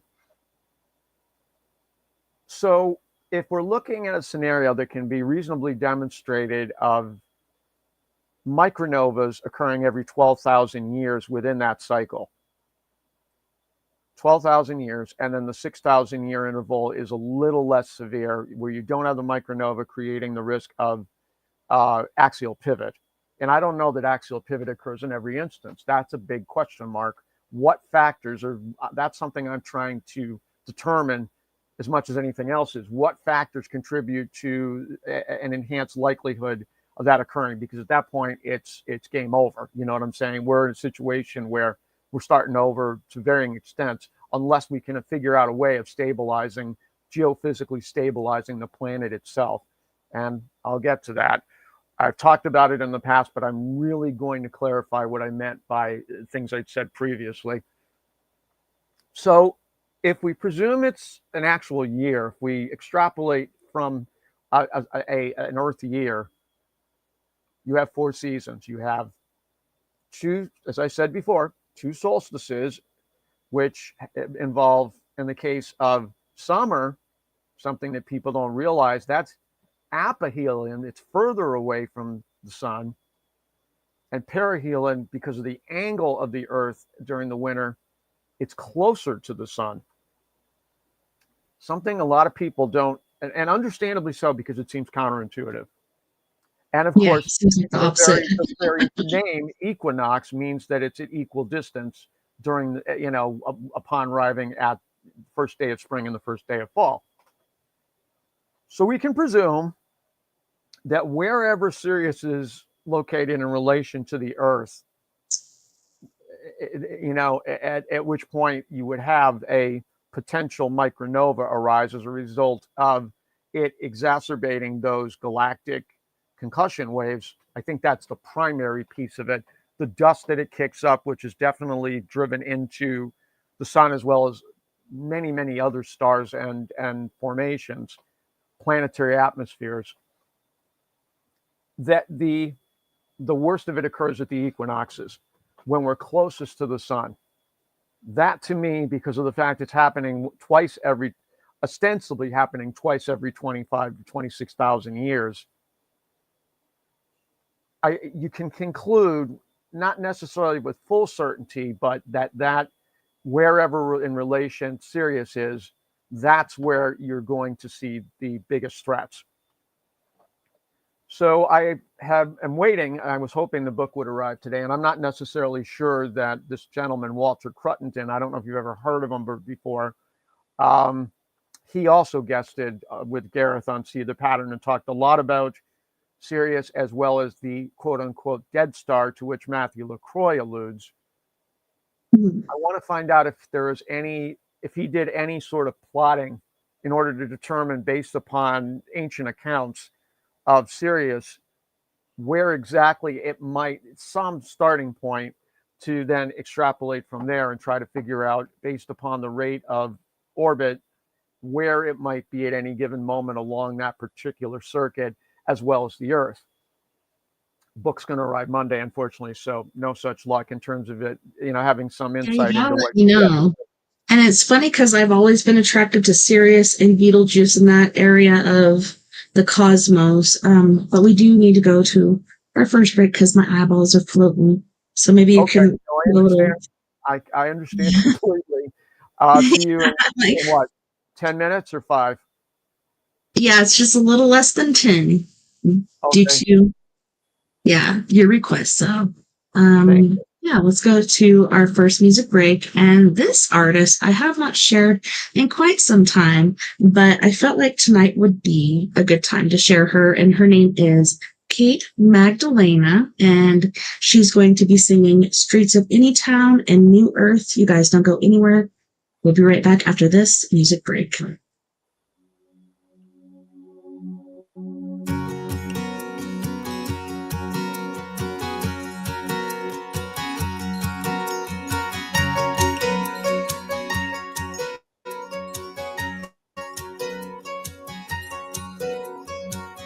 On a corner of the streets of any town, there's a man who life forgot. He's going down. His family wrote him off as crazy many years ago. His friends left him as someone it's better not to know. So the streets took him as one of their own. The open street became his home. And he laid his body down,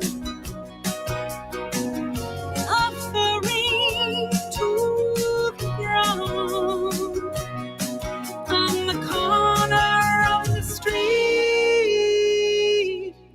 of any town.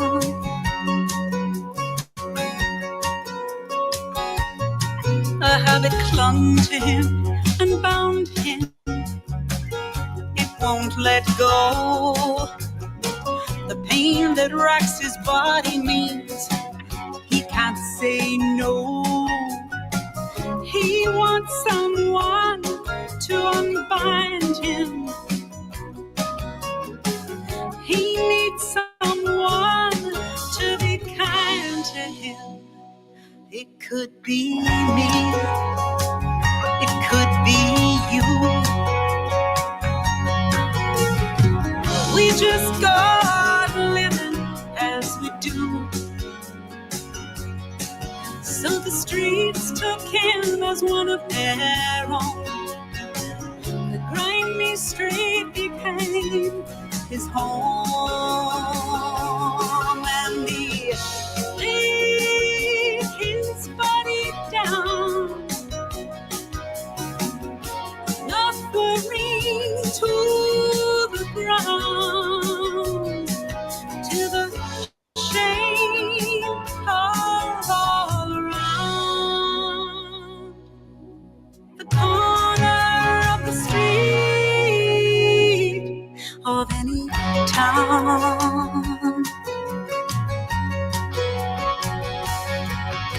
I walk on by, glance at him, I turn my head away. Wanna say something, wanna make it right, don't know what to say.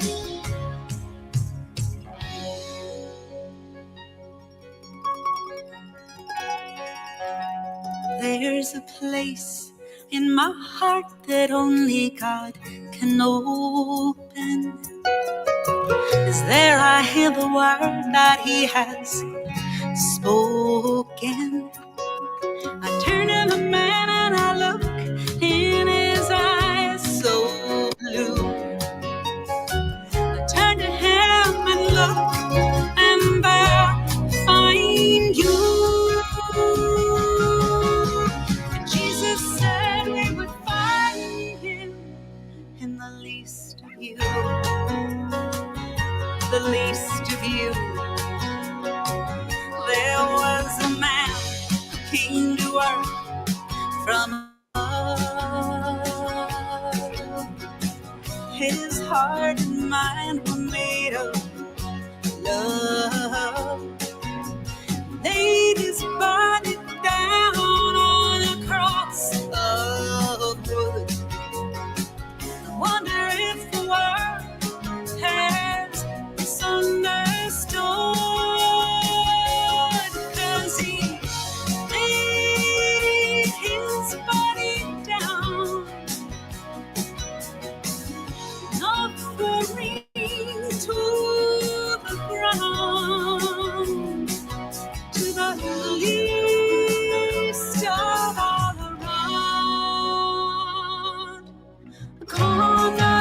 Street of any town.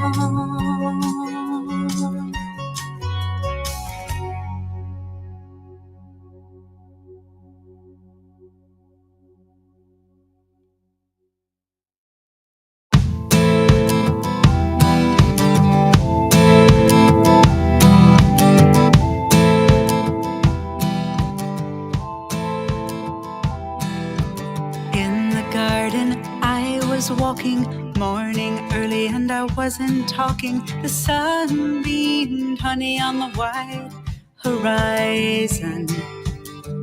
All at once I stopped to listen, bird song calling, a sonic listening. I shivered with a strange kind of delight. Or was it fright?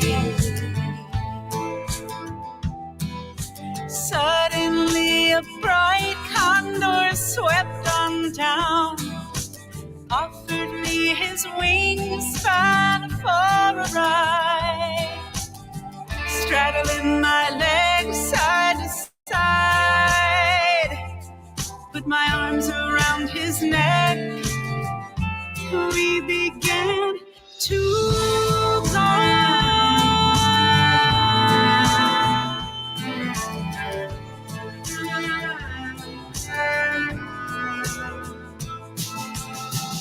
Over and above the world we flew, surveying the land below. Blue vistas transporting my soul, when all at once the hills called, green and rolling.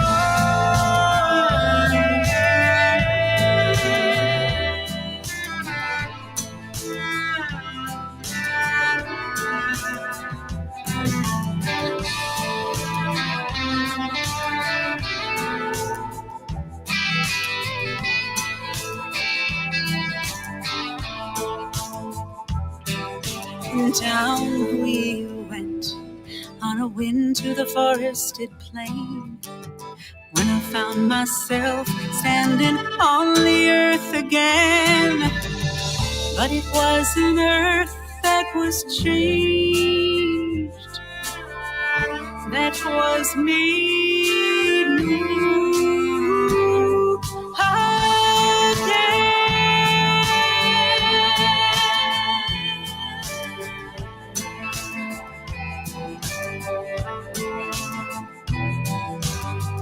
There was no hurt in any land, in any sea or air,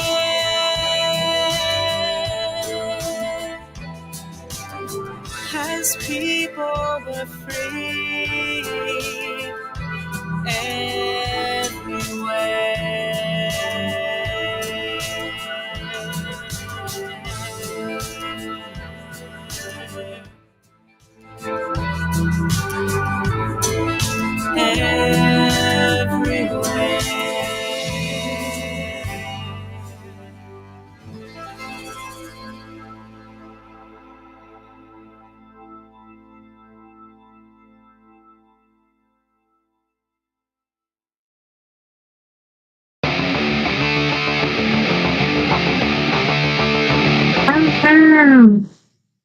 Sorry, guys. I thought I turned off the auto DJ thing, but welcome back, and thanks so much for joining us tonight on We Are Paradox Media's Late Night in the Rockies. We have Mr. Jim Moses in the house, and I hope we can get to everything, but if not, hopefully we can continue this discussion. Let's see. I'm still here. Okay. I was like, what happened? I got you back. Yeah, I was just waiting for you to get queued up. But yes, so we were talking mainly about the patterns of Sirius and Earth's orbits and how much they are the primary consideration outside of the galactic concussion waves, determining severity of these reversals and potential cataclysms. The other factor to which I had made reference was Matthew LaCroix introducing what appears to have only ever appeared once in 1987, illustration of Pioneer 10 and 11's location at that time, or 84, I believe, anyways, relative to the planets and in the solar system, which clearly indicates the presence of a proposed planet X, which doesn't necessarily mean 10 in this instance, just more or less X marks the spot, as well as another twin / dead / binary star, dead in terms of it being certainly a dwarf, but not like Sirius, a white dwarf.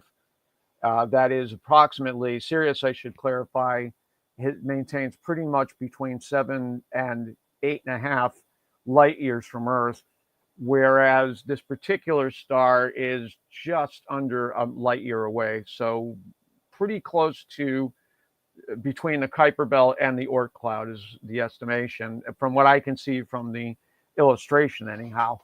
And nowhere else has it ever appeared. So is it just somebody projecting, more or less presuming that this was discovered in the course of both Pioneer 10 and 11's voyage?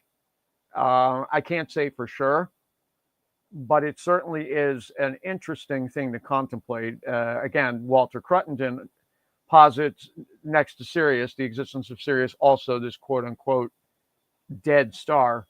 I believe once I read the book, I'll know whether or not they're both cited or just, synonymous with each other in his mind. And then the final big consideration in terms of optimizing effects is the aforementioned March 6th of 2046 double alignment, which is arguably the worst ever, certainly in recorded history, comparable when compared against the one that occurred before this the first millennium. It definitely has the potential to create much more disruption to heliospheric equilibrium, in my estimation. This is why I'm saying we are looking at a perfect storm. There could not be more optimal conditions if the worst comes to pass. How do you address it? What can be done? Is it inevitable? Are we doomed? Which are all fair questions.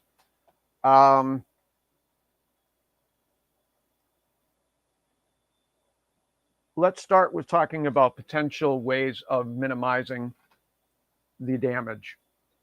As you may be aware, I have replicated the most ambitious project I've ever undertaken by far, what's known as an anti-nano triangle, that because of conflicts between opposing magnets can pull out an enormous amount in conjunction with electrolytes, basically salt water, Epsom salts, whatever you're using in the bath, can pull out an immense amount of conductive proprietary nanoparticulates, the aforementioned graphene, aluminum, probably barium, cesium, the radioactive stuff, basically, which is such a great cause of concern, as well as the polymers which might be entangled with them, hybrid materials.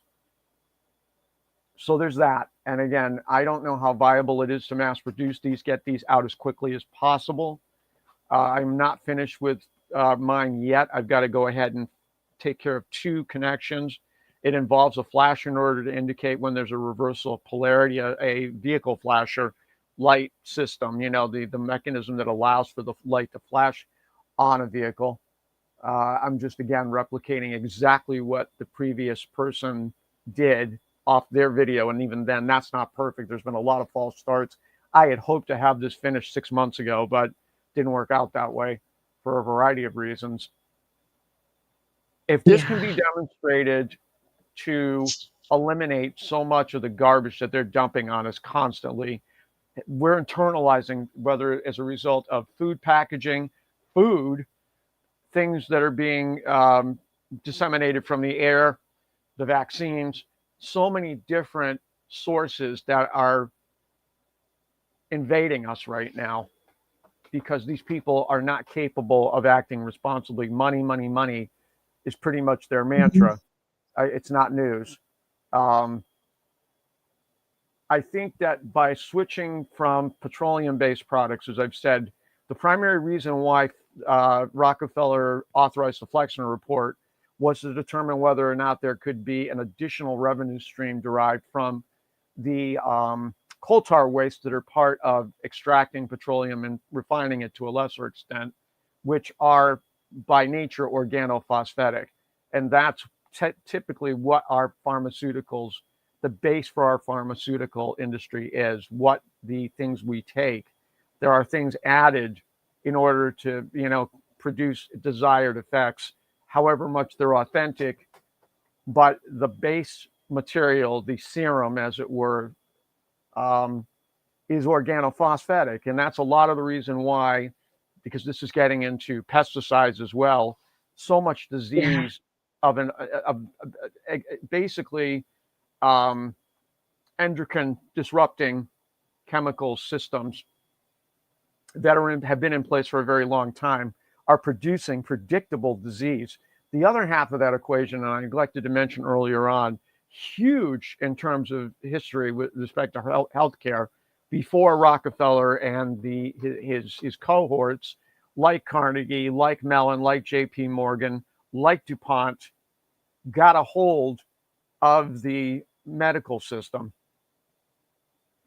A gentleman from France who unfortunately was a eugenicist, and again, that's a complicated topic, as everyone knows, Charles Richet, was actually awarded the 1913 Nobel Prize for Medicine, Nobel Prize for Medicine, because he had correctly and understandably recognized that as I alluded to earlier on, the direct introduction of proteins into the bloodstream produces severe responses, anaphylactic responses, and adversarial relationships, otherwise called severe allergies, such as to peanuts, peanut oil, eggs, wheat products, oats. Celiac comes about as a result of that. Crohn's disease, more than likely, gut leakage, especially when mixed with GMOs like glyphosate, as has been the case for too many years, and everybody knows it. It's ubiquitous. Can it be cleaned up? Can it be detoxified? Get to that in a second as well. But where was I going with this? The bottom line is that a lot of these things have been brought to bear. And Richer, had there been a real serious desire to respond to Richer's findings, our lives would be so much different. There would not have been millions of deaths as a consequence, certainly from injections, systematic injections. I'm here to say now that vaccines have never worked.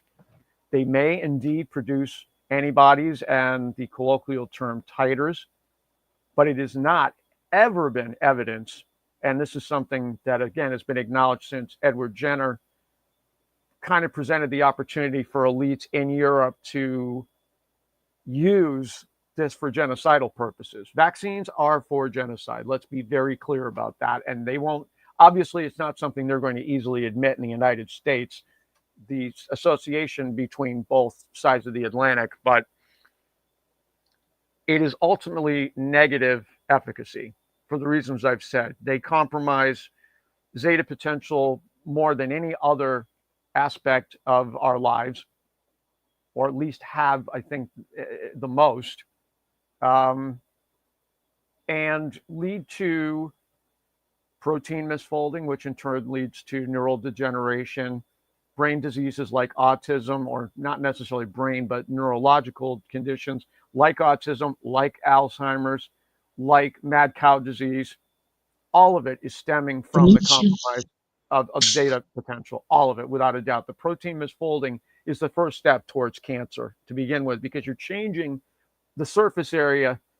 Everything is about the surface area, the potential, the resonant potential that arises as a result of alterations to the surface area, both of the proteins and the EZ water, the crystalline, the structured crystalline water or fluid that is acting as a buffer from compromise of those surfaces. When you change the surface, you're producing mutations. Oncogenic circumstances arise when there's almost inevitable oxygen deprivation that arises. You know, you have a compromise in metabolic processes. At that point, then the electron transport chain, as I've said, is compromised in turn. You're not carrying enough oxygen. The oxygen supply is, there's starvation that occurs ultimately, as should be evident by just looking at the model. Yeah, damages the brain, for sure. They're useless. They are absolutely useless. Vaccines have killed so many people. In my estimation, based, you know, when factoring in for a generational transfer, you're talking about, since Jenner came along, it's got to be close to 1 billion. 1 billion people have suffered as a result of that. Do you not realize how much these have helped us? Well, how come people have measles again? How come these other things are breaking out? Maybe they've mutated or whatever, but I don't know. It just there's doesn't. absolutely mutations occurring without a doubt, because you're changing the surface area. These devices, this approach changes the surface area. And if there's one thing that Western medicine and science do not understand, the surface area is critical to determining what effects are going to result. It's so obvious to anybody that understands physics, but for some reason, it's lost on a large percentage of even the experts, or they just are not talking about it. They've never talked about this, Tessa. Never, ever once talked about such a basic consideration. What happens to existing conditions when you stick a stainless steel needle or any other kind, introduce even just sterilized water because of the delivery process or method? What happens to tissue and cells and proteins? If you understand physics, you know the answer. These people are dumb. Maybe by and there's another thing I discovered too, like, okay, we're going to go in and see if this tumor is cancerous. So we're going to do a biopsy. Once you do that biopsy, it breaks open the tumor, which is meant to protect you. And then that's when it becomes cancerous. I don't know if that makes sense. Right. And it's another counterintuitive notion to a lot of people in the United States, particularly, probably worldwide. But tumors are a way of stabilizing the cancerous, the oncogenic cells, so that Protection. they don't metastasize. They're not migrating through the interstitial fluid to other systems, other organs. That's how metastasization occurs, because as you do point out correctly, and there are certainly those that are aware that biopsies are a bad idea. The tumors have a much lower electrical value being generated, 20 millivolts. Under 20 basically is cell death, mitosis.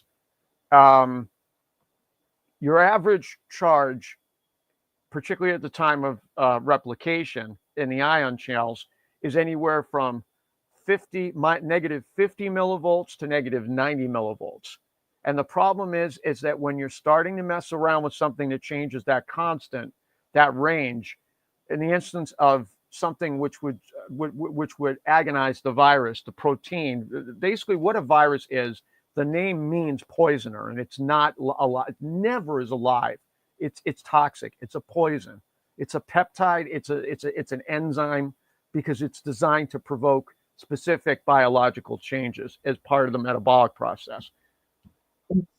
When you introduce anything that is going to change the structure of the protein, the complex chain, which is what a virus essentially is, a formation, it may not be a chain per se in the literal sense, but it definitely has, or protein chain complex more accurately, you've got a combination of different proteins that are communicating resonant values based upon their structure. There is one particular problem that is identified by the March 2019 Nature comparative graph where viruses are concerned. They produce a harmonic that is identical to the low end of that millivolt range, 500 millivolts, which is half a volt. And there's no question that harmonic will by itself disrupt processes, cause agonization, because it's so much stronger and it's resonating. There's that relationship to the minus 50 millivolt value. It's devastating. You're basically creating all sorts of mutative processes as a consequence. Throw in the hypoxia, and then all of a sudden you've got the perfect conditions for cancer. So the practice of injecting people with vaccines by itself is oncogenic. This is the way we need to start looking at it. Also, I don't know if you know or not, but ever since they started to give the, COVID, whatever you want to call it, vaccine, the number of people with cancer, especially younger people, have risen at least 80 to 90%. Without a doubt. Hey, where did that come from? I don't know. Could it be, these proteins that weren't supposed to be there and DNA? Like, why are you going to do that to people? There are five principal parts of the injections, including those not novel. But the major ones that are an issue are the Henrietta Lacks cells, which are the most malignant in history. And there are literally miles of them that have been injected into people, miles, based upon the figures and the volume of shots that have been administered since they started. The gays introduced this to, the health agencies at that time. The Rockefellers certainly were involved, without a doubt.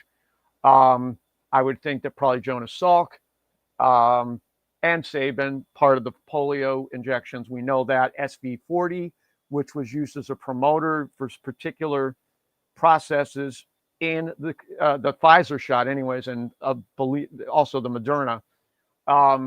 We know that is oncogenic, that it is the 40th, ostensibly the 40th of a simian, a green monkey virus, protein complex chain, or chain complex. It works either way.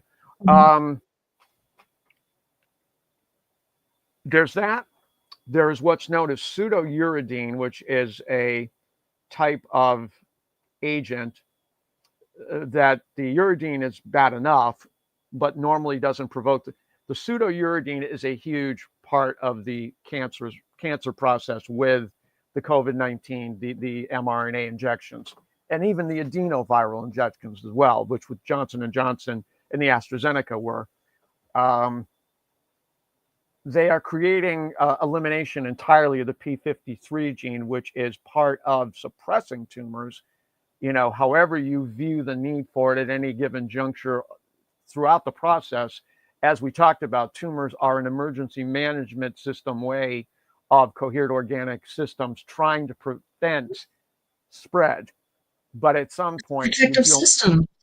yeah, it's something that sounds, as I say, so counterintuitive to the vast majority of people, because they hear the word tumor, even if it's benign, and there are concerns because of the amount of pressures that are being brought to bear on adjacent organs and systems, tissues. But Mhm. there are reasons for everything that happens within biology, and I think there's a lot of misperception that occurs as to those. But you've got that. You've got the polyethylene glycol, which we know is toxic, and with the spions, there's distinct possibilities of producing piezoelectric charge once the contents are released, like the graphene, like the spike protein, which without question has ravaged the human genome. It was stupidity on a scale, just I don't have words for it. Stupidity. These people were idiots to think that there was going to be Yes. any way of controlling the behavior of this protein, of this agent. And as well as anybody, I warned 5 years ago. I said, don't trust this. Don't even remotely trust what they're proposing. And Fauci And they basically threatened announced us with self-assembling everything. on December 5th of 2019 to a congressional subcommittee. He announces that they're eliminating the traditional way of culturing vaccines and bringing in this garbage that to anybody there who actually understood science, it would have been entirely apparent that it was genetic roulette. But the problem is we had no Mhm. part. We couldn't intervene and say, no, absolutely not. We're not allowing this. We're not in a position any longer to affect government policy, as you know. And it's not necessarily the government that's making these decisions. It's these philanthropists who have so much money to dictate exactly how these policies are going to be Mhm. implemented and when. Because I it's mean, run this by is everybody we knew it was run by in the first place. The same old people, absolutely, same old factor. without a But what doubt, do you do? without a doubt. Do And what you know to do. Listen to your gut. Listen to your instincts. I didn't take it. Even my husband was dying. He had a 5% chance of recovery. He came out of it. He still didn't take the vaccine. It's well, that not brings another, scientifically yeah, proven. and that brings another element of it in. And I don't know whether he was given remdesivir. I don't know whether you're aware of that or not when he was in the hospital. Put on the I don't know. respirator, all of that Yeah. stuff. That was the protocol. We in Massachusetts, who are up on the people involved behind the scenes, and I'm just going to say this, that should give you a very big clue as to how much the Zionists have Mhm. been involved with this. It was Benjamin Yes. Netanyahu, along with Mitt Romney, who started the Boston Consulting Group, which is basically a front for Pfizer, These two all people cannot emanating out of trust. Cambridge, all of it, and everything. Cambridge is Harvard, MIT. George Church's desire to try to incorporate Mhm. CRISPR-Cas9 gene editing technology into the genome, into then by extension into the vaccines. How much of this experimentation was done to see whether or not there were ways of making them resistant to ecosystemic changes once the worst of this reversal arrived? As I've said, the alleged tardigrade DNA that was incorporated, you already have in the case of the virus itself, the protein chain complex, 36 venotoxins, peptides that included 20 serpents, including the crate and the cobra, multiple crate and cobras, the conotoxins, which is the shell-based type, various mollusks and so forth, and then a starfish of all things. That's the 36, which the Italian Yes. team identified in 2021. I mean, I have the report. I've got all of them listed. Starfisher. It's just a level of insanity. And we know that they were looking at this for ostensibly therapeutic purposes. But when you're combining that number of venotoxins, it's not for good reasons. I don't care what anybody says. There's no way that it can be demonstrated to me any constructive purpose is available as a result of putting that sort of thing in there. And certainly I would imagine it was in the vaccines as well. The amount of stuff, the parasites that were incorporated, the Hydra vulgaris that were identified, the new life forms that arose, again, getting into the oil-based, petroleum-based that were discovered in Lake Erie last week. And what about nanotech too? Like, that would be a perfect setting to introduce nanotech. And it has been. They want to be able to control every aspect of people's biological functions through artificial or synthetic means. I mean, I haven't overlooked the nanotechnology at all. That's what Fauci announced, self-assembling nanotechnology on December 5th of 2019. And of course, that was preceded by, I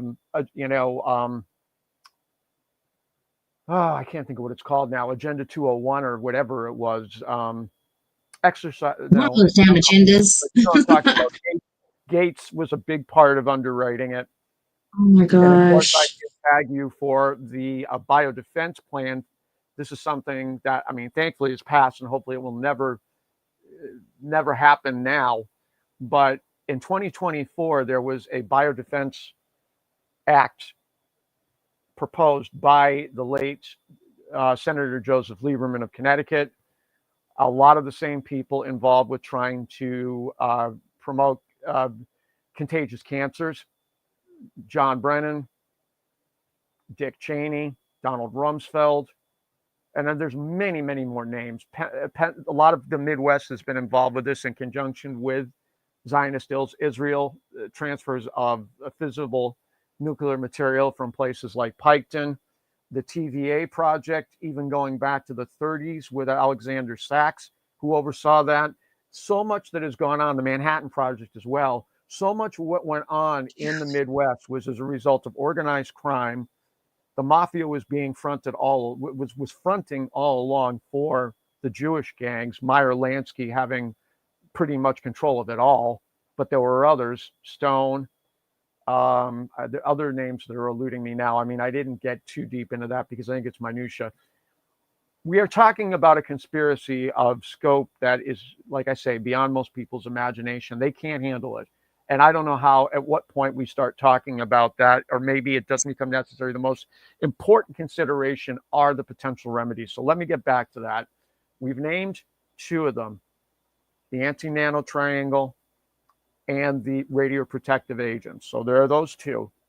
And they kind of are in between that. I'm looking at means of introducing, producing a wide scale conversion from petroleum products, polymers, everything, including things we're ingesting, to industrial hemp. Because industrial hemp has the ability to decontaminate so much, including things that are directly impacting my life right now, and that being the BPAs, the polymer, the microplastics that are affecting endocrine systems, to which I alluded. Well, I think they're trying to kill it too, because we had a place here and they set up these huge greenhouses. Like, you drive by it on the highway, you see 1, 2, 3, 4, 5, 6. Then there's, different water tower and different things like that, and a field. And they had all this stuff growing. I think it was hemp and hemp essentials, different things like that. And then the very next year, they're selling it all. Why? Like, that was worth so much money. It's because the government kills it. They don't want it to go. They don't want it to last. They don't want it to work. There are serious factions in the United States government, Texas being one of them, because of this whole reefer madness lunacy and the psychoactive consideration with respect to cannabis. Yeah, that's ridiculous. They cannot make the distinction between hemp that's being cultivated for the purpose of smoking, ingesting, strictly to derive psycho effects, psychoactive effects. I was reaching for it. Various types of ways of mitigating stress, different types of diseases, including cancer, for that matter. The CBD oil, all of that. Yeah, this was on earth for us to use. This was the best medication we could have, according to God. But Well, again, I don't necessarily go to that extreme, but it's certainly useful to certain people without a doubt. I think that's been demonstrated overwhelmingly.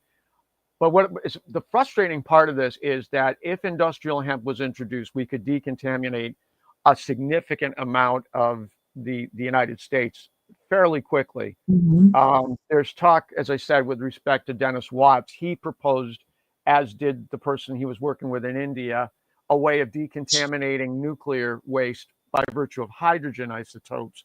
But this would address a lot else. Certainly the polymers, the organophosphates, and possibly glyphosate. There needs to be testing done. No Mhm. question, there are large bodies who are concerned about the toxicity and the epidemic potential with respect to the polymers, the microplastics. Um, I mean, obviously, the other nanoparticulates are going to contribute for reasons we've already talked about. Well, I But do believe that cannabis and hemp are, they're closely related, but two different things. One is meant for medication on a very large scale, and the other one is meant for like ropes and all kinds of different things. well, Had we there's used an hemp instead of adjustability too with plastics that and as other well. things like that, Yep. yeah, had we used hemp instead of plastics and stuff like that, would we be in this boat except for the whole, inoculations and jabs and such? Well, I mean, I think that at this point, I'm going to say a significant portion, at least 50% of the American public will never take another injection again, whether it be novel or not. I think it's up to 50%. They do not trust the CDC, the FDA, HHS, any of them. When you have the Department of Defense making decisions as to people's health, that's the check please moment. Oh And I mean, no. again, my brother was the canary in the coal mine because they were absolutely overseeing this program. There's no doubt in my mind. I have no doubt any longer in my mind based on the knowledge, the information that I got at not long after his death, as well as so much which has emerged since. But nevertheless, the point about industrial hemp is it is extremely versatile in terms of being able to utilize for building material. I have identified Mhm. what I feel, and I have in my possession a very, very advanced system of purification utilizing in part industrial hemp. Um, there needs to be experiments done with respect to direct introduction through spigots that were lined with industrial hemp, possibly a piezoelectric agent that would produce structuring so it could be most readily assimilated once people were drinking it. They wouldn't have to process it as bulk water because it wasn't structured. You know what I'm saying? It wasn't vitalized Right. by the transit process. Whereas if it were possible to derive that just by virtue of immediate introduction into people's homes, businesses, I don't know if that's possible. The experimentation, to the best of my knowledge, has not been done yet, but I think it's imperative in terms of being able to revive a large number of people's health quickly to meet the Yeah, challenges of and what we're it's not widely facing. known. So that's the third piece of it. Also, to reestablish a proportional carbon compound particularly, boy, that sounds redundant as well. But you know what I'm saying? In other words, Nano the carbon particular, balance, particularly. the balance of carbon compounds in the ecosystem could be very quickly reestablished. And again, carbon dioxide is not the concern, not even remotely. These No, people, greenhouse it's the gases are not least. causing what's happening. It is the reversal. It's Earth's Mhm. magnetic weakening. It's causing the whitening of the sky. It's causing the changes to oceanic circulation, as I've said.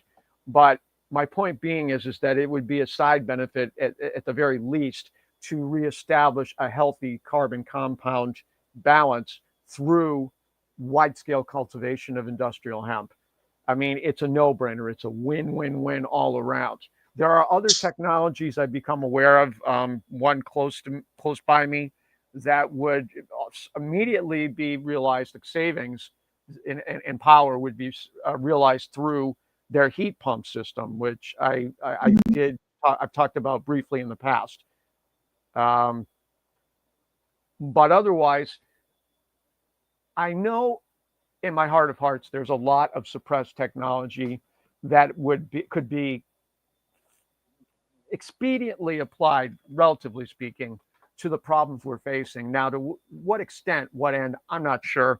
Again, it's hard to say without actually investigating it further, doing the testing, finding out what exactly happens, how much, but can it be done in a microcosmic environment where the instance of David LaPointe producing astronomical phenomena with plasma and charged gases, can that be extrapolated to determine whether or not what I'm envisioning, and we're not done quite yet, but we're getting close, what I'm envisioning, would that be able to impact the worst effects of the reversal? I don't know. I mean, these are things that we've got to be starting these tests now. Well, I mean, and we've got especially very with little those of time. us that are awakened, like people that are sheeple are not going to listen. People that are awakened and they're born more and more every day are going to listen, and hopefully they hear you. I hope. Right. And again, I have the greatest compassion for so many that are overwhelmed, cannot bear to face that this could be our future. My heart Yeah. is just, I have agonized for 2 years as to how to start this conversation, even on a modest scale. I understand, I get the implications. And to be honest with you, I don't want to commit social suicide either, where most people in my life are gone because they don't want to hear it, which again I've is done it a few understandable. times. Yes, I know. I can't afford it, realistically speaking, because of Yeah. who I am. I mean, a lot of us, it's just we're not average bears here. You know what I'm saying? Um, Which we're also light brings me back to bringers. We're trying to educate people, raise each other up. We got to help each other out of speaking of this. which, let me digress a little bit. The second part of Weniger's model is, and it's very improbable because it's so far away from our local neighborhood, galactic neighborhood, is that the sun and Sirius revolve or orbit around Arcturus. And Mm-hmm. the etymology of Arcturus, it's in Boots, the constellation Boots presently, but real close by are both Ursa Major and Ursa Minor. And of course, if you know anything about what Arcturus means, basically the way of the bear. And I think the Rus may refer to the fact that it's a red giant, orange, orange, red, or yellow, orange. But I think that the Rus part, which is, synonymous with rose in European dialects, Russia, which again, the association with red, Russia. So Arcturus is in the mix somehow. Exactly what role it plays, whether or not it's going to produce a synergistic effect of its own, not known. And then the final thing, the core part of this Birkeland current filament that Weninger has proposed logically is our old friend and the very commonly seen throughout ancient artworks, culture, the Pleiades, which used to be known as the Tauri. And of course, the sounding the same as the word Taurus, which of course brings us Mm-hmm. back to my model of the vortextual dynamic.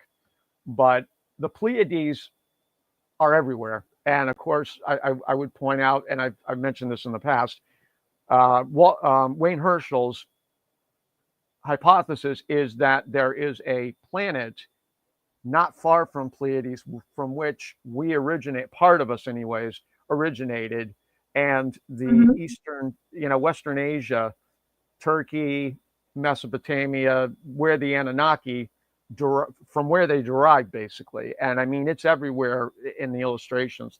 The parallels that he is able to call attention to, whether it be the Masonic consideration, the Jewish consideration with Solomon's Key, or the Egyptians, they all share the same attributes. There's very significant elements which can be identified. So the Pleiades are very, very important in this somehow. I don't know how. I don't know, again, the particular, how it all lines up. It's almost like a Ruby Goldberg contraption. You've seen those before. You drop the Yeah. ball and it lands on the trapeze and it goes everywhere. You know what I'm saying? And Yeah. how these all connect together to produce specific effects dependent upon what their position is. How, particularly, again, Sirius. I see Sirius as being the linchpin more than anything else. And potentially this dead star, if it is confirmed, because they share such similar. It's an attractor to draw your eye or something. I don't know. I've always been attracted to it, and then Beetlejuice and other things around it. Right. But Orion. that was my information. Yeah, forever. Orion, I have the 3 dots on my shoulder, and I used to look at that as a kid. When I was like 5 and 6, I'm like, I'm connected. And I'd look up, and every night I'd see Orion with the 3 dots. I'm like, And of there it course, is. you know who's How do I following know it. that as a kid? That's Well, weird. again, it could be Native American impulses. It's hard to say, but I mean, you're around Yeah, enough of I'm that not. out there, and I'm going to get to the I Native thought I American. was, but I'm not. Well, I mean, they're in Colorado, certainly in the Four Corners. You're right at the, you're not far from the Four I Corners. was in So, Arkansas. I was in Arkansas at the time. I yeah. come to Colorado later on in life, but Well, I'm saying at I this present lost my moment, anyway, mom. you're around enough of that Native American culture to varying extents. No, Well, maybe no, not I wasn't. immediately, but you're closer by it, perhaps than a lot of other people who are listening right now. It's hard to say. Nevertheless, my point here is that um, Sirius is in Canis, which follows Orion. So to me, the relationship between Sirius and the Pleiades has got to be significant. I don't know exactly how. I don't know, but to me, I think that, as might be expected, Arcturus, despite its size, is an outlier when all is said and done. It could still have a distinct effect because Mercury has a very significant effect on the sun in terms of producing sunspots, if are to believe, and I think it's legitimate, Mhm. among others, Maurice Cotterell's contention that because of Mercury's rapid rotation around the sun, it creates stresses between the polar region and the equatorial region, which are rotating at different rates as a consequence. And that angular momentum is what causes the magnetic lines of force to pierce the photosphere. That's how sunspots are Yeah. created. And I think there may be other instances, but at least in our solar system, it seems fairly logical. And again, you would look at Mercury and say, not that little thing. How can it be causing such profound effects? But sure enough, it's reasonable, like I said. And in Sumerian mythology, as Zechariah Sitchin pointed out, Mercury was responsible for the moon losing its magnetic field and also mobility, where it was captured by the Earth as a consequence, arguably. But so Well, hasn't moving it in along, fact been going like further and further away from us? And just recently, the Earth went the farthest away from the sun than it had in the past, and so it was like was yes. it the longest day or shortest day? I can't remember, Well, but that's occurring because it's that's weird how occurring these things largely are because happening. yeah, the longest versus shortest day. The days are getting shorter because of the fact that, number one, the planet is certainly being affected by the weakening of the magnetic field, but also Yeah. it's because of the fact that you're dealing with a situation that a lot of the force is being removed. So it's spinning a little bit faster than it was previously, not by any large margin, but, and yes, the moon Yeah, is I can't moving tell. away from the Earth.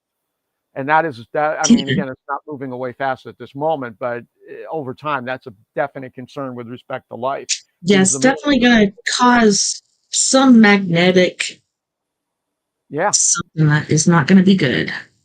I don't think so. I mean, again, in as much as it continues, if there's a certain amount of arrest that occurs, different story where it kind of reverts back to its position. But again, we kind of have a false sense of security that many people, without, placing blame, they don't understand how precarious is our existence, the conditions for our existence, which brings Oh, me to yeah.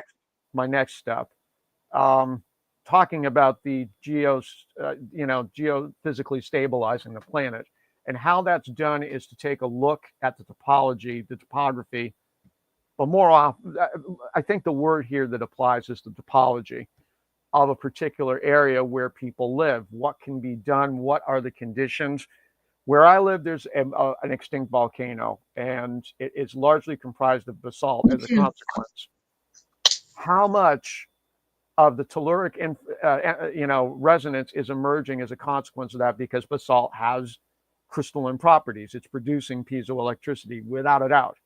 So how much is that affecting our lives, our health, whether it be positively or negatively, just to understand what variables are involved for that, what can be done as necessary to cause some leaking off of that telluric energy if it's necessary from the mountain and from other parts. Placement, feng shui, basically the idea with feng shui is very much applicable here, and dowsing and anything associated with the direction, the optimization of these forces that exist in order to support life, materiality. And again, how much infrared radiation is playing a part in this, I don't know for sure, but I think it's significant. I think that the channels of the currents, not necessarily electrical, but certainly magnetic, or combination. Yeah. Yeah, Magnetic. the chakras constantly being informed as a result of these different densities of waveforms. All of these things, I think, are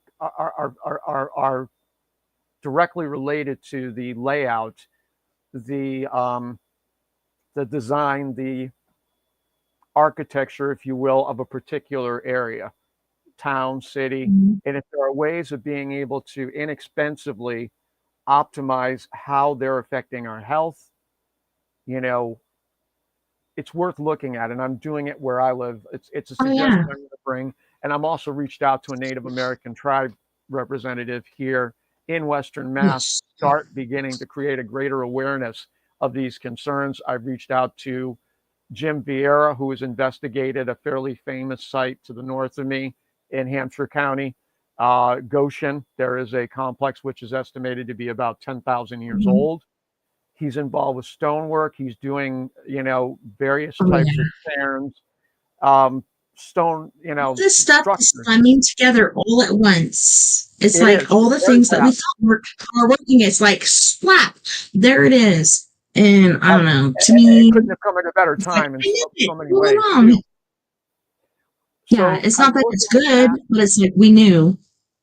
I'm hoping to see if one of the three mayoral candidates here is open to the idea of trying to determine. Peter Shampoo, as I said earlier on in the show, has given me an idea as to where something might be placed as necessary to produce optimal balancing. And I have an idea as to what form that particular stonework might take that would be very apropos for the area in where I live. Then we start to get into the really, really advanced technology, the things that I think science has been suppressed. I think that there have been enough instances shown us, not just 9/11, but certainly the Philadelphia experiment, what went on in Montauk and Eastern Long Island. Starting with the ionospheric heating arrays, and there are definitely more than one of them. It said there was a gentleman who was a part of Raytheon who witnessed a system, a network at the South Pole that was very strong. And it seems like, based on the description, it was some sort of ionospheric heating array. Depending upon how much there is magnetic potential to bring this about, once there was a fair measure of safety, a sufficient measure of safety as a result of the radioprotective agents being introduced into the ecosystem, because of the fact that these arrays do push the ionosphere 80 miles out into space, and by densification of specific areas through calibration with just such a computer system interface, it is conceivable that whatever ejecti emerges from the sun, whether it be micronova level, it could be deflected, and then secondarily, by virtue of transmuting the vacuum in a direction which is not going to otherwise affect the solar system, to produce a wormhole, a collapsible wormhole, which, again, depending upon whether the MMS system is able to do this, even if they've been doing it to some extent in the Bermuda Triangle, other places on Earth, just to kind of, have that sadistic fun for themselves. If there was a way of being able to transmute the vacuum, as I believe, based upon Tesla's experiments, based upon others, that have explored this particular avenue, and then collapse it in a way so that it neutralizes the ejecta. I think this is feasible. I don't know what would be required to bring it about, but it would immediately create a system that would allow for, depending upon how rapidly this interface responds with say a quantum computer, to deflect everything around the planet into designated places where it was not going to present a threat, was not going to destabilize heliospheric equilibrium.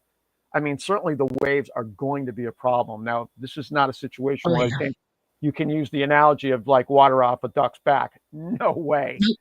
No, it would have to be a universe-sized duck, basically.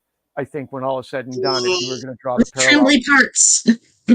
certainly, yeah, not much larger than the galaxy itself, to be able to, equate to whatever water was being pushed onto a duck as a result of it, progressing through a body of water. My point being is that this is a very, very serious threat that is here. We are in the midst of this. We don't feel it to the extent where it's going to be causing wide-scale panic all over the planet, but there's no question it can be detected based upon what I've already talked about. So that's the big that's the Hail Mary, that's the swinging for the fences remedy or potential contingency for informed response. How you begin to affect something like that, where the people are. I'll be honest, given what we talked about with respect to the reply that Vogt received from the Pentagon, there may be operations already in place. However toxic, the satellite network is, the space fence, as Alana Freeland has referred to it. There may be things going on up there which we're not going to have any understanding of, because we're not provided the context by those who are conducting such operations, that are closed doors already, that they know, that they understand. I would like to believe there is some measure of benevolence in some of the things that they're doing, but it's very hard based on everything else I've seen from most of those who have been in control of the narrative for so long. I've talked about Rockefeller and the Near Eastern Native American tribes on Jekyll Island and what they did. So, I mean, there's just so much vile activity occurring in the name of ritual, in the name of custom, in the name of things that are very much associated detrimentally with tribalism, which is not to well, I've also wondered, what they've made us do, how vile and disgusting the things we've done. Could they not have put that upon the native peoples too, or indigenous peoples? Who knows how long they've been around and who they've affected? Because I think we're all peaceful people to begin with, but there's something there that perverts us.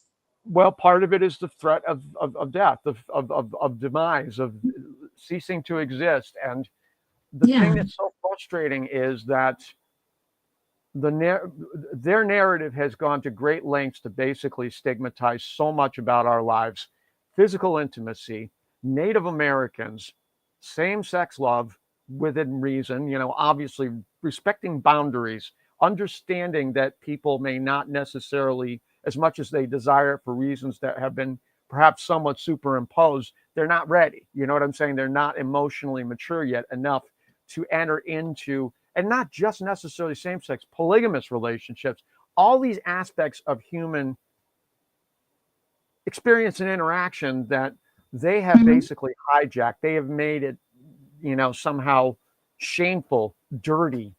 We have been basically reduced to animals as a result of how they characterize us in organized religion, in historical accounts. And the Native Americans have suffered. I mean, I'm a Native American advocate in my own way. A lot of the work that I want to start doing is to really try to rewrite the story so that many, many, many more people know how extraordinary these tribes were And a lot of them were peaceful. You're absolutely right. No, they weren't. They're They weren't so all intelligent, so smart. Like, they've been here forever. But yeah, they kind of get pissed off when you try to do that. I know from experience, but without a doubt, they want to be able to manifest destiny model of the Zionists. I mean, that's where it comes from. doesn't mean we don't care. You know, kill or be killed, survive, you know, conquer, take, because somebody else, you may need it one day. It's kind of like the rationale. And we can't live, we're not, it's an end game, Tessa. They will lead us off the cliff without us necessarily being, a lot of us, not, there's a lot of us that are certainly too aware of as much, but a lot of others will not understand the deception, the long cons, all of them that have gone on for millennia, you know, going back to the, that brings me to today. What do you think? The way we thought about, you know, indigenous people, et cetera, like brings us to today and our thought process and the way people aren't accepting it. And we're still trying to help people, but they're still not accepting it. They still think we're crazy, we're loco, we're like out of this realm. No, we see things, we know things, we feel things. How do we know? We don't know. Sometimes we do, but we need to get on the same page. Is that I think there are more people than ever that are seeing, as a result largely of what's gone on in Palestine, but other places, they're able to draw the parallels with what went on, you know, how the black, you know, African Americans were treated at certain junctures. They know, some of them know that it was Zionists that started the slave trade long ago. You know, that is not news. You know, I haven't talked with my old man about this, but I've stated this. He's like, oh, well, this is just a thing that Israel and Gaza are doing. No, Israel is, oh, what is it called? They're basically trying to get rid of Palestinians. And this to me is not okay. Like, okay, you're having war. These things are happening. But there's kids at first, and then there was husbands, and then there's other people trying to go and get goods and water and stuff, and they're killing them. Well, if they do that, they're killing the younger of them, which you want to do that when you're in warfare, because if you kill the younger, they're not going to come back for you. So the whole thing, let's do it. I don't like Netanyahu. I think he's a Yahoo, so to speak. Yahoo, whatever you want to call it. Point blank, he's a bastard. He's like most of them that identify as Zionists. They're sociopathic bastards. They have no compassion whatsoever. They masquerade as being humanitarians. Again, the philanthropists, as I've said. But it's important to understand how all of this emerged. And I was starting to talk about it at one point. You go back to 1865 when Lincoln's Department of War head, William Seward. No, Stanton was the warhead. Seward, I don't remember what department he headed, but he bought Alaska. You've heard the term Seward's Folly, Seward's Icebox. People didn't know why or didn't understand the motivation behind the United States purchasing the Alaskan territories. Well, here's what explains everything that's happened since. The idea was they were planning to construct a trans-Pacific either tunnel or bridge to Russia, to Eastern Asia.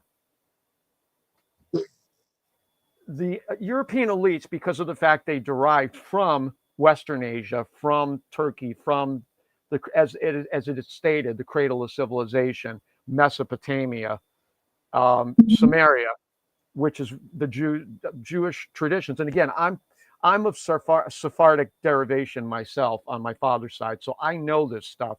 I understand so much more than I did. I'm open to everything until it comes to genocide. When it comes to genocide, I'm not for it, you know.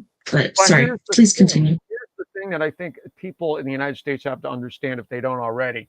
Ukraine, Israel are all bridges to what I refer to as the new, or not the new, but greater. You hear talk about greater Israel, or basically the expansionist tendencies of what appears to be just Israel, but actually is also including Saudi Arabia, which is one of Israel's client nations. That should be obvious, even though they masquerade as being Arab. And again, the confusion between nationality versus religion, Islam derived from Catholicism, which is something a lot of people don't know. But the point is that the European elites, the descendants of those who came out of Samaria, out of the steppes, the Caucasus, have wanted to annex the Far East, Russia, China. They've wanted to. They have China. In the case of China, the CCP is a Rockefeller agency. That's something that a lot of people in the United States don't see. They don't understand it. The Rockefellers and the Chinese Communist Party, the People's Liberation Army, are all one and the same. So NATO is very much involved with what's going on in China. You just don't hear about it. CIA as well. There are CIA, what's the term I'm looking for? I can't think of it. But agencies in the Far East, there always has been, because again, you're getting back to the Five Eyes notion. Australia has been completely co-opted by the Five Eyes. Australia is a big piece of it. Canada, New Zealand, and places where a lot of the worst COVID-19 pandemic outrages occurred. Like I said, with the active denial applications in New Zealand, where these horrific burns resulted. But it's all about them getting back to the cradle of civilization, where they can have it back for themselves, following this disaster that occurred 6,000 and 12,000 years ago, particularly 6,000, because that's when the biblical flood actually happened. Again, getting into the correlation, historical correlations with the religious. I've talked about that before, how Exodus was actually prompted by the eruption of Thera in the Mediterranean Sea, the exact same time. All the events in Exodus. And what is there? There is the volcano that basically some people for quite some time identified as being the actual Atlantis. Yeah. And the island of Santorini was blown in half, essentially. Mm-hmm. My point being is that so much of what we see with respect to things that are going on in Israel, going on in the Ukraine, why Russia has been demonized for, and I'm not saying I want to live like the Russian people. They used to be our allies. Now they're our enemies. Well, the Soviet Union was a product of the capitalists, of the industrialists. Karl Marx was associated with the capitalists. He was assigned by the capitalists to write the manifesto, to create the narrative of the Soviet Union, of communism, because it was largely orchestrated by Zionists in Europe. And then along comes Israel. Israel is facilitated as a bridge to Africa to help themselves to the resources in Africa, to abuse still more dark-skinned people in Africa. Yeah. You know what I'm saying? It all goes back to that. Everything we're seeing right now is as a result of this mindset that, as I said, this survivalist, fear-based, very, very primal mindset that has existed for too long. The tribalism needs to go. We've got to start arriving at, and again, it sounds like lip service because we talked about this in the 60s, which were co-opted by these same people, I would add. I just say to anyone, you can decide what it means to you, those things that emerge, the music, the counterculture, all of that it's yours. They can't tell you what you're supposed to think or feel about it, but they have been definitely involved. Tavistock, MI6, the British office in New York, all of it has been involved with popular culture for many, many years. But what was produced as a consequence, nevertheless, is mind-blowing, fantastic, amazing. My generation in particular, was blessed with some of the most amazing art ever. And a lot of people might scoff at that because, of course, they have a very purist attitude with respect to what constitutes art. I have in my own way, as you well know, but not nearly to the extent that these people I'm talking about. And a lot of them typically are part of the elite communities. You know what I'm saying? They are very snobbish. Yeah. And I hate that. Yes, we're getting close to the end, and I want to thank people. I really want to encourage them to explore this, to have faith in themselves. I've said this many times in previous appearances. We have got to start finding ways to build trust in systems. We really, really need to look at the reality, economic in particular. So many of us now are being priced out of our lives, not by accident. I'm struggling. I'm scared. But the best way to fight back, against the fear is to feel like you're doing something to improve the conditions. I know it's not easy. There's so much control that is in the hands of people that clearly have no real interest in our well-being. So we got to, as much as possible, take it into our own hands, start figuring out ways at the local level. This does not mean, we all need to make peace with various things. I use eBay. I occasionally use Amazon. I have to go to Walmart despite not wanting to, but it's a matter of measure. Oh, yeah.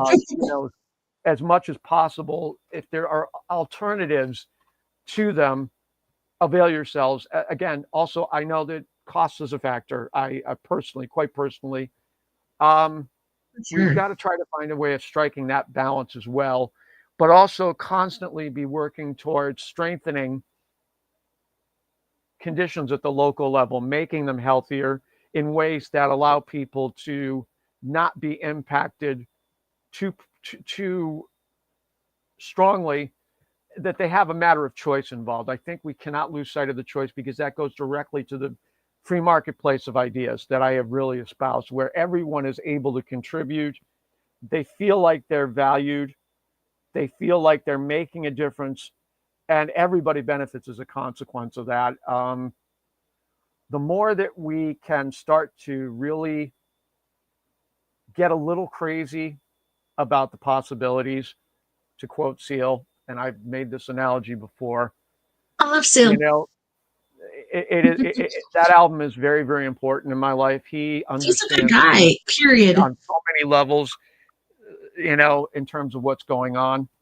I have surmised that one of the reasons he broke off with Heidi was her association with Victoria's Secret and Les Wexner, who is a big part of this, in association with Jeffrey Epstein, the Maxwells, including Ghislaine, Robert, Bill Gates, among others. And again, there's people I'm leaving off the table, but nevertheless, he understood, and he could not be part of that. And I don't know how much, I imagine there are people out there that cringed when they saw the Mountain Dew commercial where he actually morphed into a seal, which, I saw that. Was that a jump the shark moment? Because he hasn't recorded in quite a while with respect to new material, rather than the covers he did for a while too. So I don't know. My point being here, there are people that get it in a way that doesn't necessarily mean our lives are going to be constricted as a consequence. The more that we feel like we've got that level of freedom without being reckless, without putting others in jeopardy as a result of those that have had so much control for so long, really getting at the truth. The key here, more than anything else, is being clear that we see the truth, that we know what's real, and we're responding to that, as opposed to what we've been told we should be responding to over the ages. And it requires further courage that people, but the more they're able to, the more that they're encouraged, again, that word not being a coincidence, within the local community, the more that they feel like they have the opportunity to be part of improving the condition of their lives as much as everyone else's. And this is, again, something I'm really going to try to emphasize to this first of 3 mayoral candidates, because I think it's something that's been largely missing here as much as anywhere else in the United States. I can't speak for the rest of the world, but I suspect it's true throughout a lot of it as well.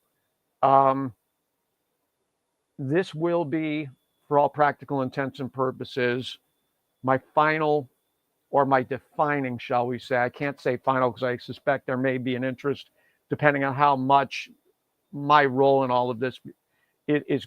There's greater awareness. You have a little less than 6 minutes going, and I think you can do this. You got this. Well, I'm wrapping up more or less right now. This is my defining That's what I'm saying. statement You got about this. what we've gone through, what I've recognized, what I want to be doing before I'm gone this time around. Off to another experience, another material experience to varying extents, perhaps, or maybe just pure ethereality. I'm not sure. I know it's certainly that I don't want to come back to more of this. That's a big part of why I'm doing what I'm doing too. I just enough. This is way, way, way too old already. There's a very different way of being able to live, and I've said this to people. The way we work, derive material resources, it's all very unhealthy, and it needs to stop. We need to change so much where being alive is a joy, not a drudgery. And there's no doubt in my mind that we're capable of being grateful for those conditions. From a very early age, we will understand their value unequivocally. We won't have to ask, what does this mean to me? We'll know, and others will know, and there will be a respect for that doesn't attempt to rob us of that gratitude, that value, superimpose things that have nothing to do with what is of value to us, which has happened far too much already, as I think many of us would readily admit. Share this as you see fit with people you think that are ready, that are strong enough to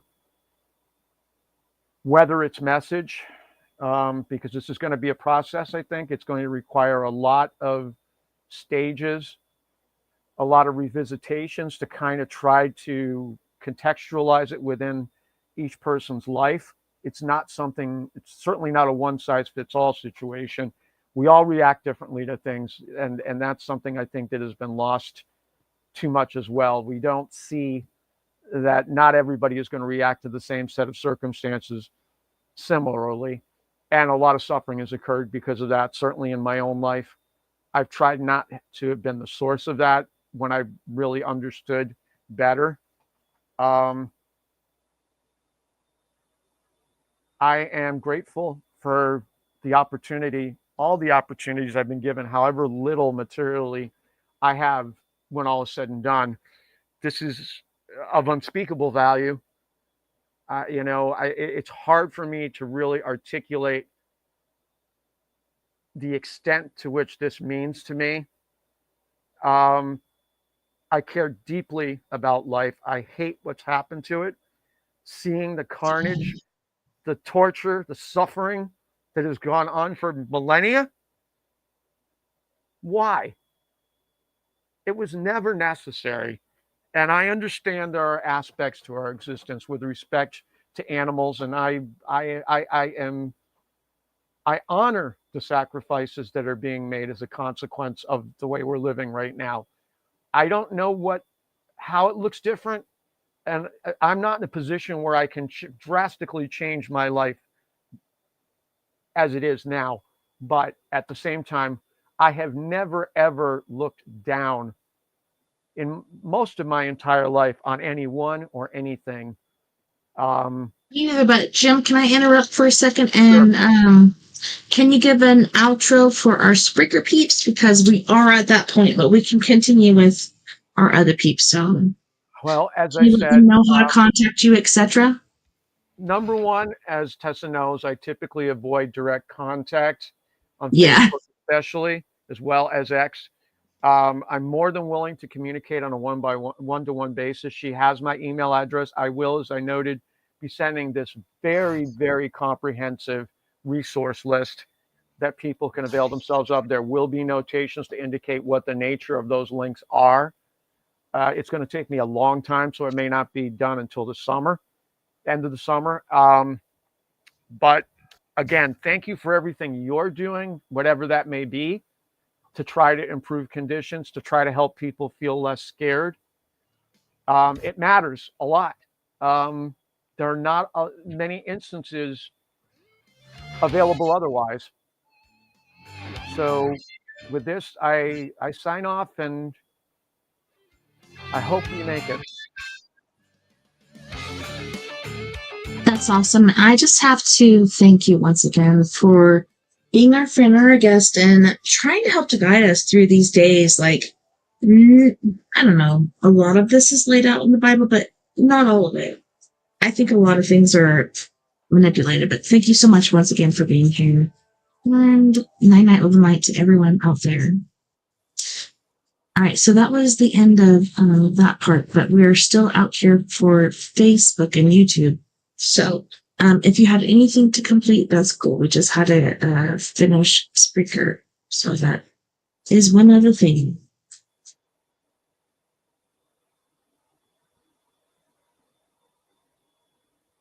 Sorry, that kind of throws me off too. Like I have to end this one and begin with this one, but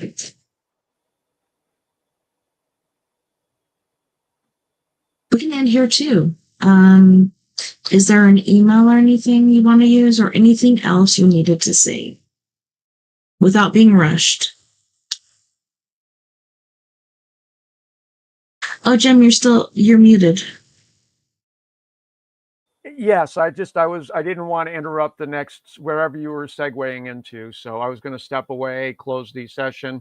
I wasn't really sure how best to go, but I figured muting was a good step so you couldn't hear me. If, basically that would be more or less the symbolic end of my presentation. So any rate, I'll catch up with you later for sure. Have a good after show, I guess you could call it.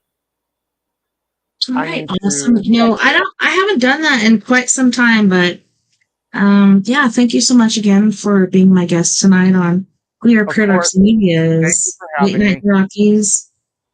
And I hope we can do another one. I know you said it's your last one, but I think there's so many things. Like I have questions written down that I wanted to ask you. So if you're willing to answer those, I guess I could do it through Gmail or something, but yeah, I just want to thank you again for. I think that's certainly something. And I mean, if you talk about those answers on a segment or something, I just don't know. There's so much living I still need to do, and I am missing it. And I am just what's happening right now is profound, even within the context of my own life. And there hasn't been a lot of stuff that's happened, but I've had those wow moments in the past. It's just a series of them. Every second counts right now. I'm on a roll, as it were. I don't know. Again, it feels like I'm on a roll, anyways. But yes, so let me step away. Very grateful you're in my life, Tessa, and I will keep you apprised as much as possible as to what's going on through Facebook. By all means, send those questions, and I will do my best to answer them. I should definitely be able to, without too much of a problem. Maybe we can talk after hours. Or maybe we can be a little short about it. I have got to rest. I'm not talking about now. Okay. I'm talking about some other time. But yeah, thank you so much, Jim, for being here. And if you do happen to talk to RL, I would definitely like to be communicating with him soon, because there is so much going on right now that validates his work, and he needs to be part of this conversation. He's not, and I understand why not, but he deserves to be for the work he's done.